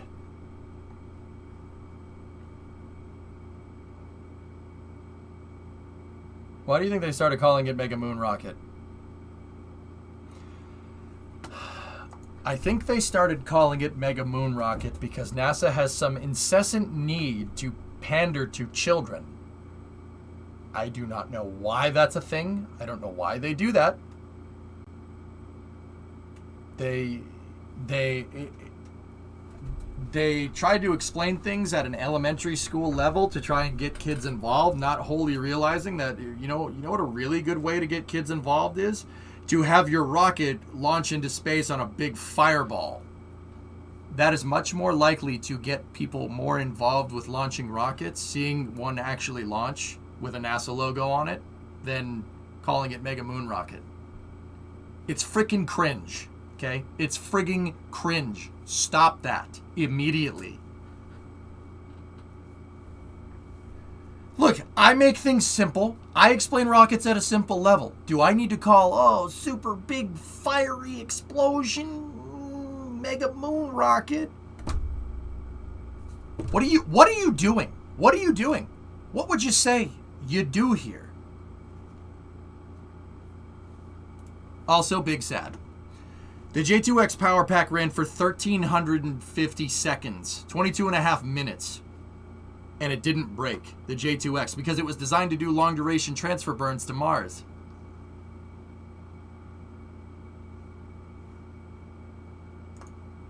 Ah, politician-level apocalypses. Yeah, that makes sense.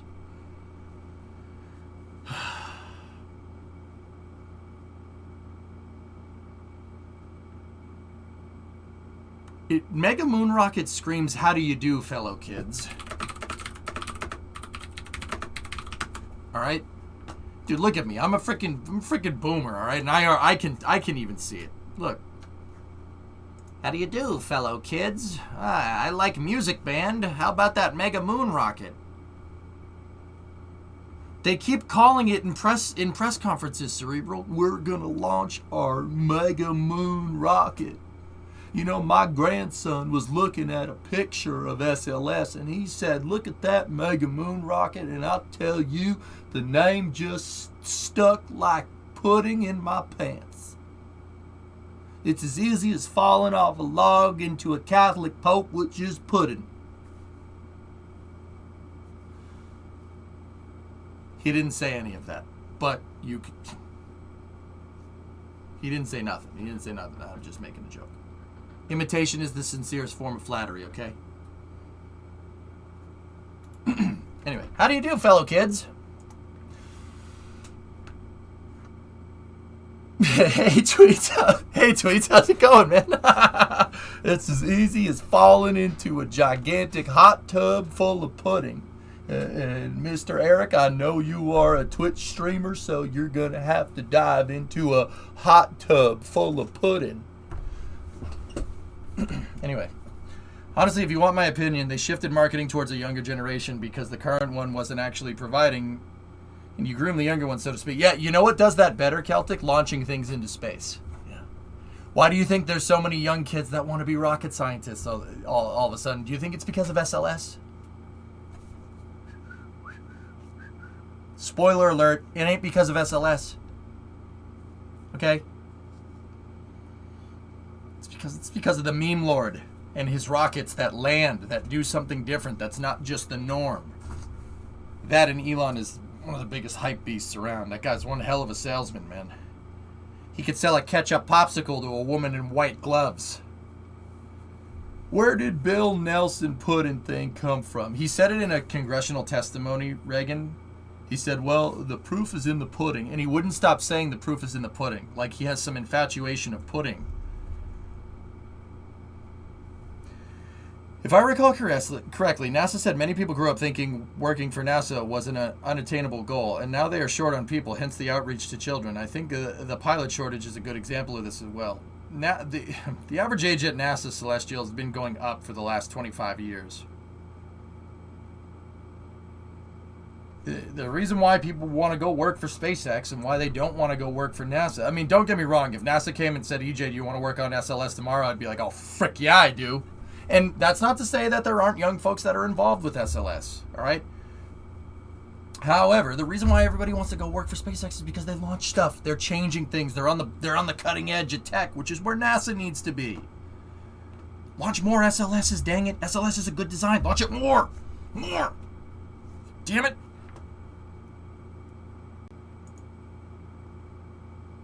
Harry Stranger uploaded this. There's a picture of Slick 36. Something is being put together in front of the HIF. That just leads me to a tutorial.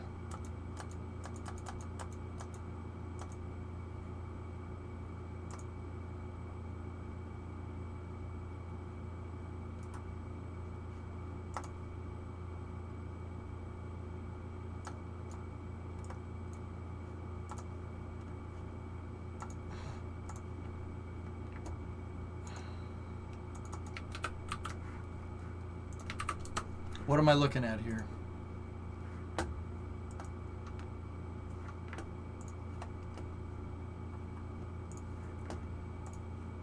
What the frick?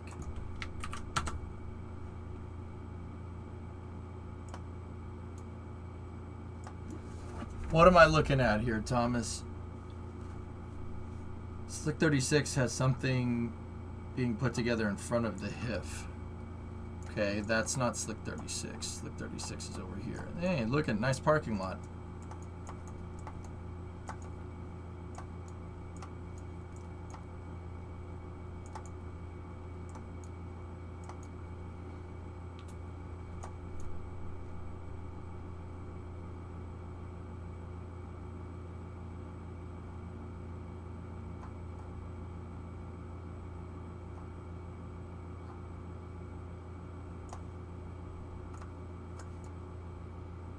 I don't understand.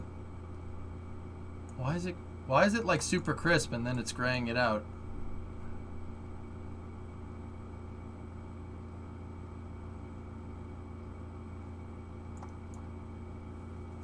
I wonder what that can be. Those are just SPMTs.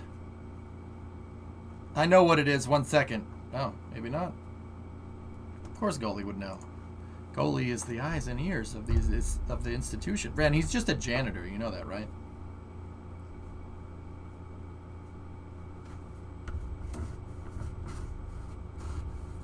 Goalie's just a janitor. That's what we know. He's the eyes and ears of this institution. Janitors have the keys to everything. That's how he knows. The Blue Origin SPMTs are blue, though. So is my shirt. Doesn't make it right. Oh, maybe it's not. Yeah, they were a little big. I couldn't see anything without it not being blurred out. Anyway. So, we have some Boca Chica stuff here, if you guys want to check it out. Let's go here first. There's 2 videos.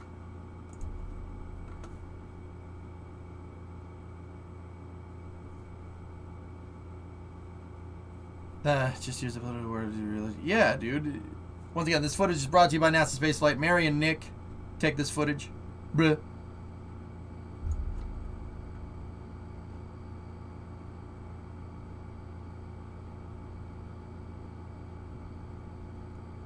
See last.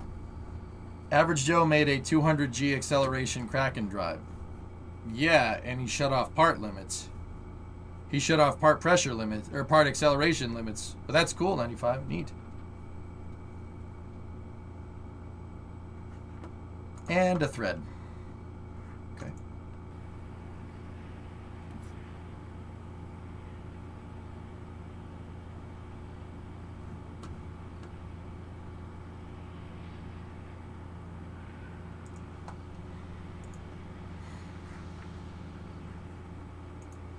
Oh, that's those things. Yeah, those things, goalie. Yeah, I remember these pictures.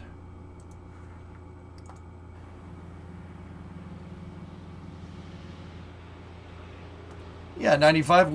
I could make one accelerate past 50. Yeah, we could do that, but the part acceleration limits.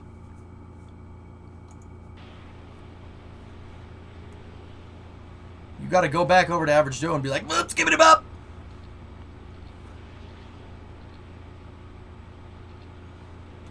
Let's give it up.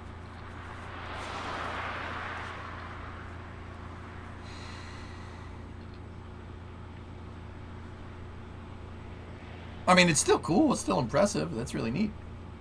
Well, that's pretty neat.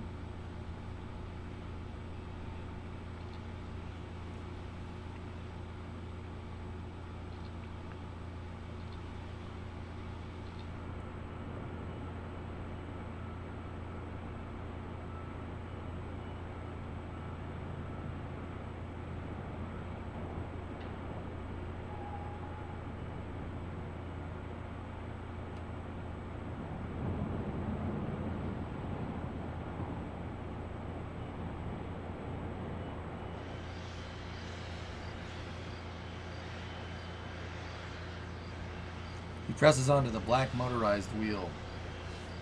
Interesting.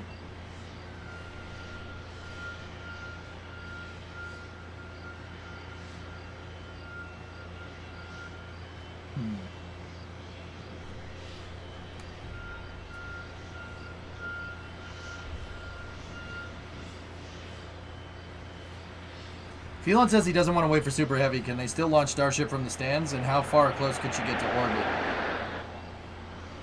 It could get like 90% of the way there, goalie. But 90% of the way there means it would land somewhere in Europe. We probably shouldn't do that. Yeah. Yeah, we probably shouldn't do that. Yeah, I wouldn't do that. Now, what you could do, and keep in mind this would be like a yeeter test, you just send Starship up to 100,000 feet and then send it back down and see what happens.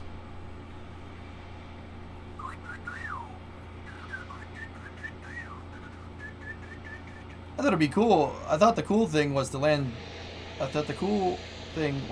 things in Europe. I mean, could do that. So they're doing more work on the chopsticks.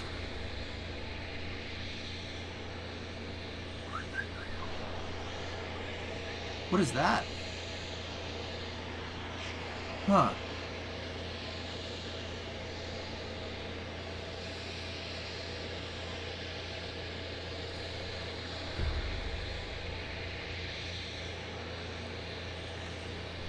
Them speed holes. Upgrading them for a catch.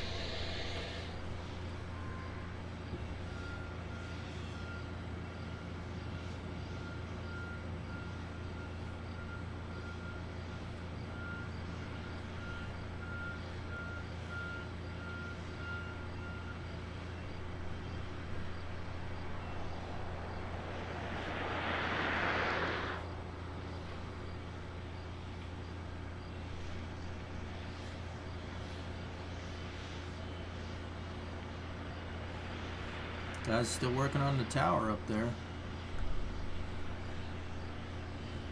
I love the one he's supervising, Killer. Yeah, I know. I just want to point out that everybody, all the construction workers in this are actually working. There's only like maybe one guy standing around, instead of one guy working and 5 guys standing around. Maybe they're making hamburgers. That was a joke.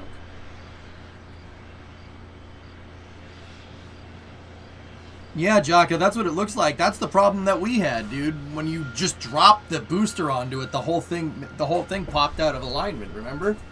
It looks like they're putting runners on the chopsticks to make sure, like maybe they're putting runners on them to add like another set of linear bearings on it, because that's what I was about to do with our freaking catch tower. All the bolt spots for the cladding. Well, that's what these tabs are on the beams right there, yeah? They're cleaning off the bird poop. Huh. Yeah, I mean, maybe.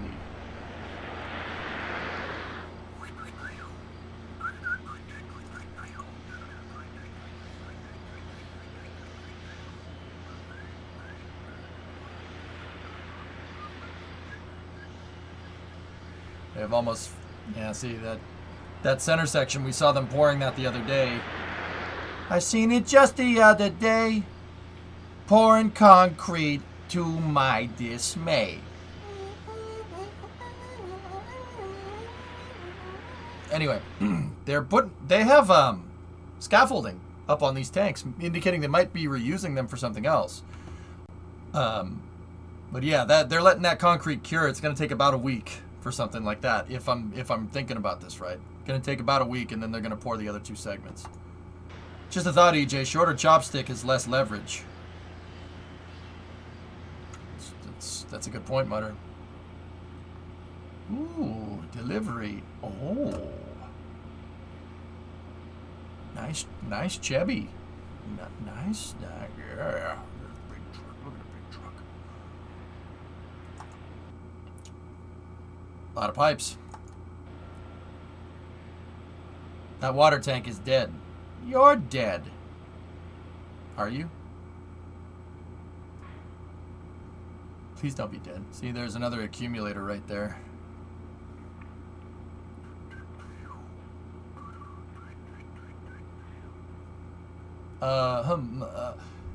Serious honest question. How did NASA or anybody else deal with the birds crapping on the pads? A guy with a shotgun sitting on the fixed service structure during the shuttle program. The other solution is, you know, when you have the Apollo program, you could just pick the pad up and put it inside. Yeah. Other than that, guy with a shotgun shooting blanks up into the air.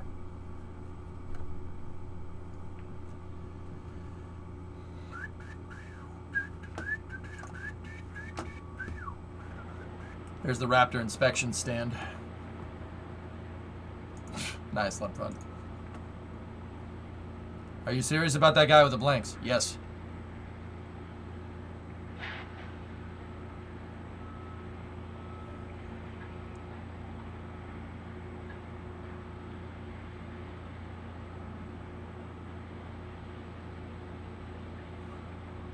USAjobs.gov, fellas. It's probably a thing. Ship 25, LOX tank, right there. Look at that. Wow. Just making some progress.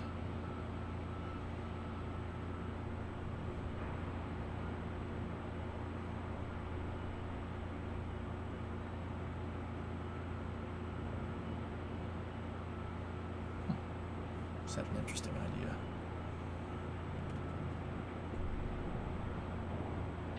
Ship 26. Damn, dude.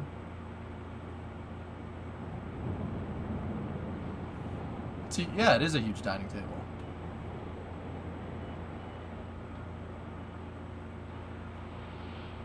Are they getting good at putting those tiles on or what?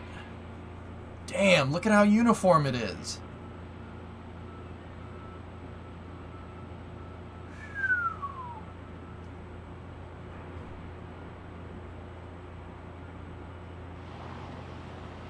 Wowzers.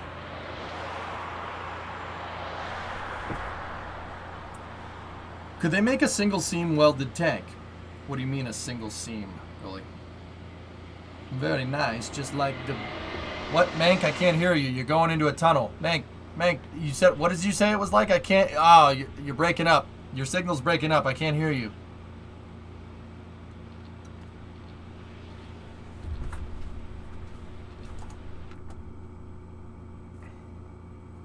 It's a nice truck over there. See this one right there? The fuel door? I said... Cap, what I can't hear you. Oh, man, Mank, are you okay? It looks like a hanger just fell on you. Are you okay? Damn, man, you alright? Think he's gonna be okay?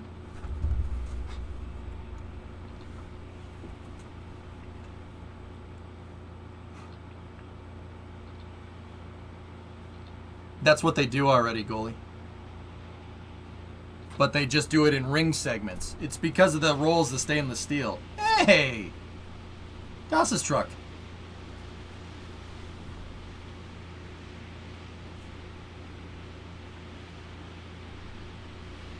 One move to new house. End of this week, Apocalypsis. You know what would look good with that on the side? My truck. That truck's all fine and dandy, but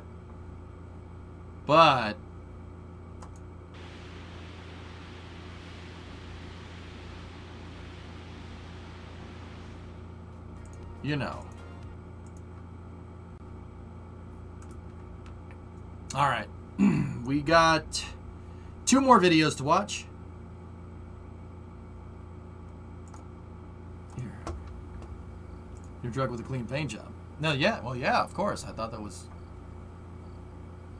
Yeah. Anyway, this footage is coming from Mary and the NSF robots. Does your truck have working AC? It does not. Gah. Didn't have time. Ran out of time.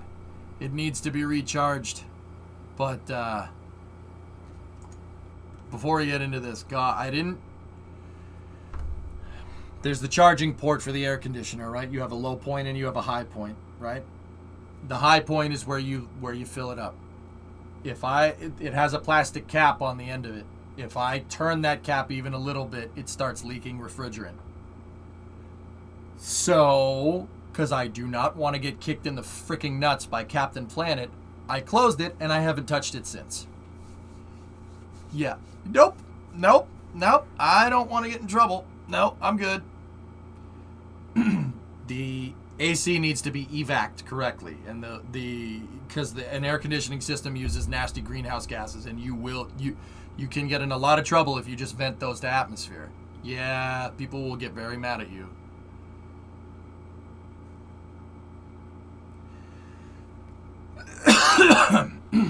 You fill on the low point? You sure?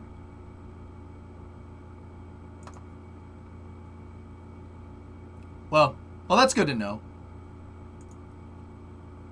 Yeah, I guess that would make sense. I didn't try to fill it. Screw that. I mean, like I said, Sawyer, I turned the high point thing, and I turned it a little bit, and it went, and I went, no. Yeah, you will get fined a lot of money. Don't leak refrigerant. Bad idea.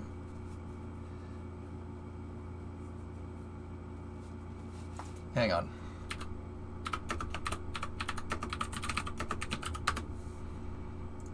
So hang on, Sawyer, real quick detour, real fast. Where are we talking about? I'll show you which valve is caca. None of these trucks have frigging AC.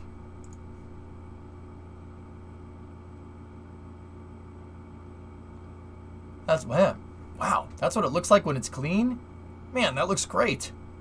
My truck don't look like that. Mine's a little dirty. Sawyer, where is it? Where is it? Where is it?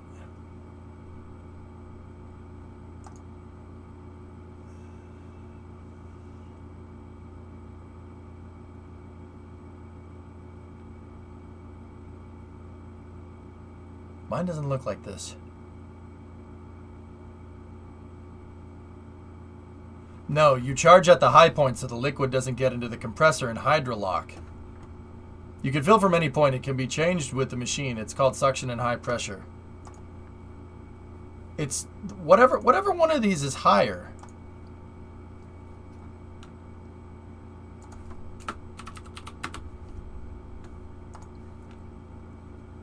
I can't see it. Mine has pipes like right here. Mine's right there.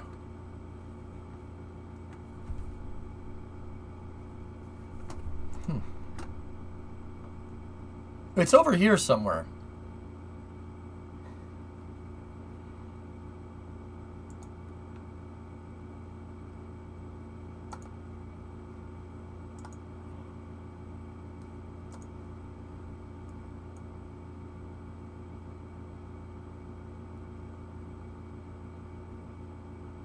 This truck has AC in it. There's the compressor. Man, there's supposed to be a plastic cover right here. Mine don't have no plastic cover like that. That's the 5 liter. Oh, okay, never mind.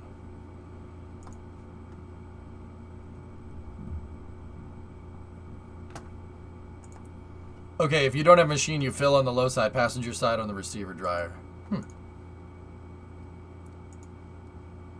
Well, either way, that top valve is borked, so I can't bleed all the air out of it. How am I going to bleed the air out of it?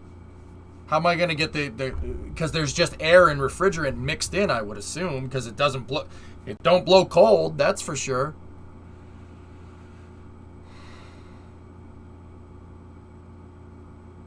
Discovery, go at throttle up. Don't you have to evac it first, guys? Or at least bleed, like if you're putting new stuff in to charge the system, don't you need to get the old stuff out, or you're just going to pressurize? It's just going to get too pressurized, right? It'll over pressurize and you'll blow a leak somewhere. Yeah, I mean, I checked the bleed, 619, I opened up the bleed screw, and when you open up the cap like that, it shouldn't leak. There's a valve in it, like a tire stem almost. I think it's a Schrader valve, I think. But I didn't bother looking because, yeah, I remember. Brimo and I were in Las Vegas, and we tried to fix it. And I opened up that, and it started leaking refrigerant because I could smell it. And I went, nope. Either that or it was whatever was in there. Whatever was in there did not smell like air. So I just, okay.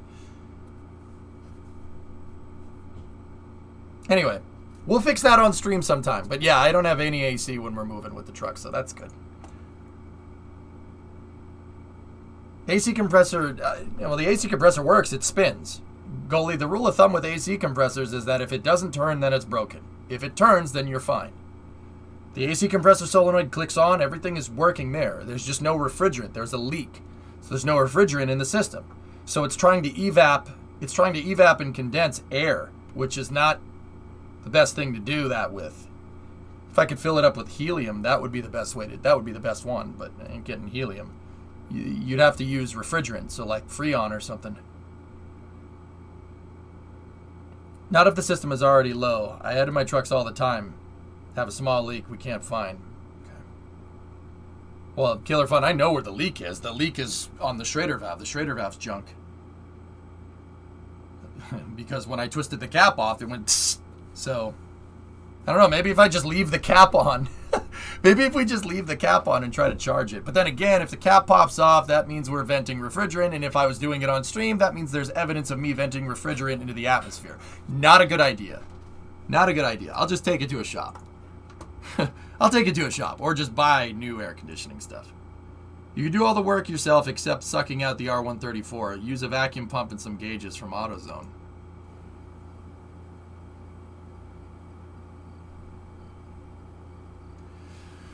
Yeah, maybe, I don't know, maybe.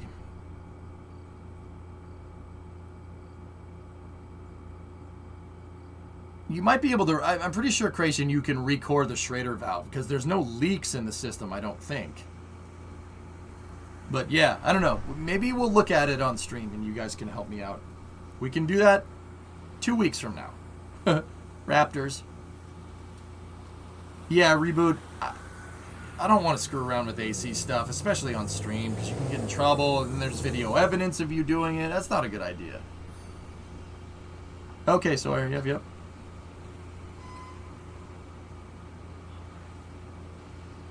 Yeah, you got to evac it completely and then fill it with refrigerant, or else, yeah, you're just gonna try to evap, and you're either gonna overpressurize and it's gonna leak, or you're going to try to evap and condense air, which is mixed with refrigerant, which won't be cold. Tough Enough isn't even R134. I believe it's like R12 or something. Yikes. Yeah, see the triple Raptors going by?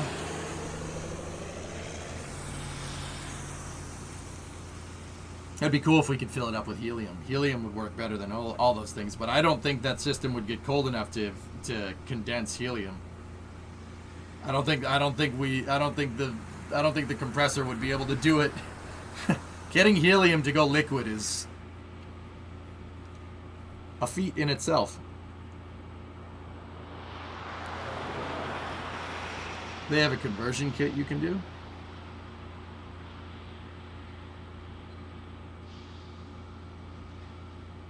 Yeah, guys, I'll show it to you. I'll show it to you when we get Tough Enough inside of the shop. You guys will see it firsthand. That's what Tough Enough sounds like.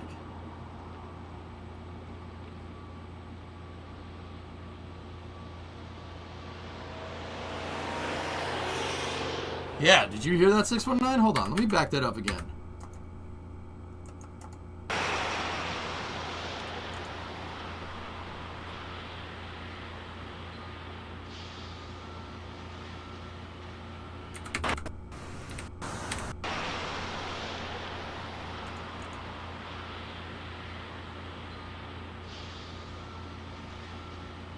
Gotcha, Sawyer.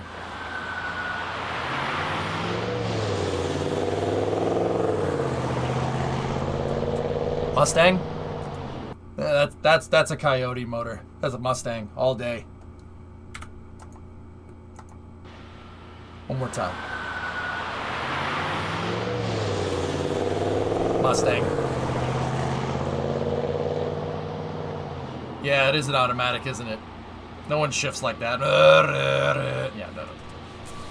Automatic Mustang. Ew. That sounded a little nicer.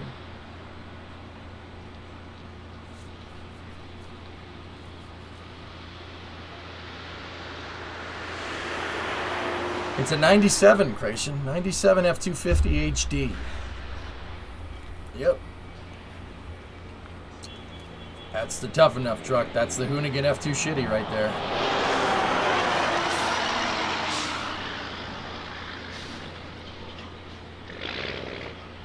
Yeah, Nightmare, we could get the AC systems, yeah, but if I screw up, I don't want to do it on stream. You know what I'm saying? I don't want to do that. I don't think that's a good idea, man. Because if I screw up and vent it, then I'm in trouble.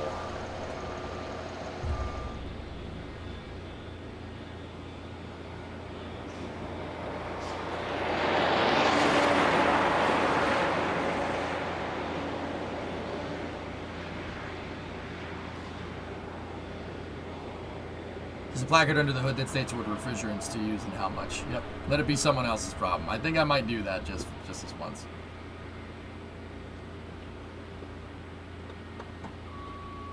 I know where the leak is, Nightmare. The leak is in the upper filling port. Shredder valve's cooked.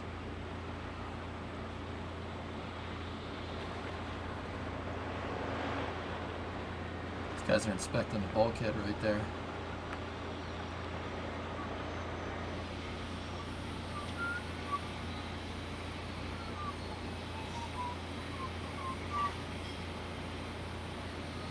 Yep. See, it's interesting, fellas. The 3 cells in the part of the Star Factory that's being built like this, The 3 cells have, 2 of them have gantry cranes and 1 of them has a door in the center. All 3 of these cells have the rails for gantry cranes. See, 1, 2, and 3. Interesting. And drove across the anesthesis. I drove across the country with no air conditioning. Whatever. Drove through the desert with no AC. It's got smokers windows. It's fine. Keep you nice and cool. They are pouring concrete up there. They're pouring concrete on top of the Mega Bay. What the heck is going up there? Discovery. Hey, Linux. Oh, that reminds me, guys. I gotta open up that stuff. That is concrete evidence. That's right. Mine 4 years, dude. Thank you. So good news, the F-250 is R-134. Yeah, that's pretty much what Sawyer said, so that's good. So I got that going for me, which is nice.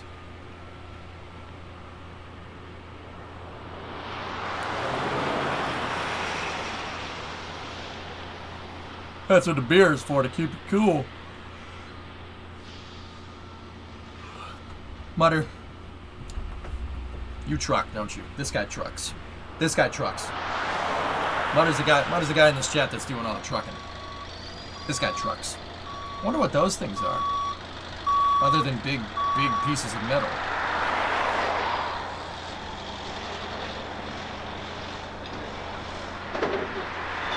Yeah, maybe, Jocko.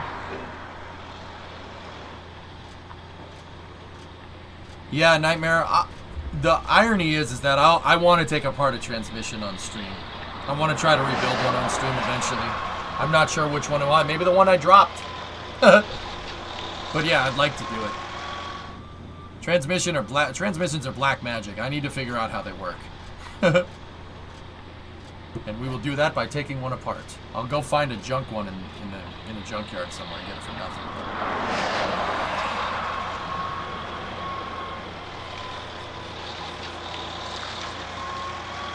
Why not both, Butter? Yeah, 6-foot. Taking it apart is the easy part. Yeah, I know. Look at the frickin' chunk on those things. I wonder what those are for. Yeah, modern auto boxes are straight magic. Yeah. There's another experimental dome. E-dome. Edidome. That's what that says over there. Looks like part of the carriage for the crane. Yeah, that's definitely pad parts, Wayne, for sure. Wait a minute, I saw something. Oh, it's a grid fin. Super heavy grid fin right there. Just sitting on some jack stands. Whatever.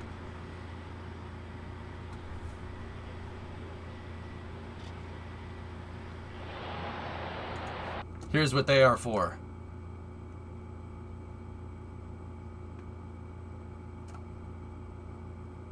Okay, I'll check that when this video's done. Old grid fin. Edome. Sounds like a dish at a sushi restaurant. Yeah, probably.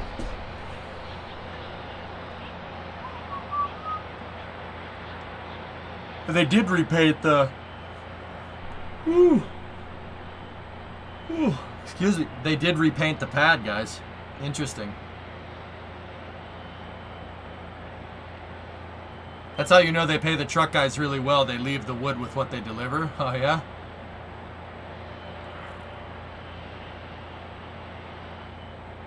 Nightmare, it was just the engine's backfired during a spin start. They're inspecting the booster right now. It's in the hangars.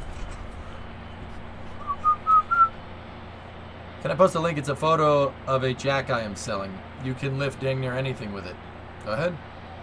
Thick Trust. What's up, Soon? How you doing, man? Guys doing some welding up there. Either that or a plasma cut. Can't really tell. Either that or it's just a blowtorch.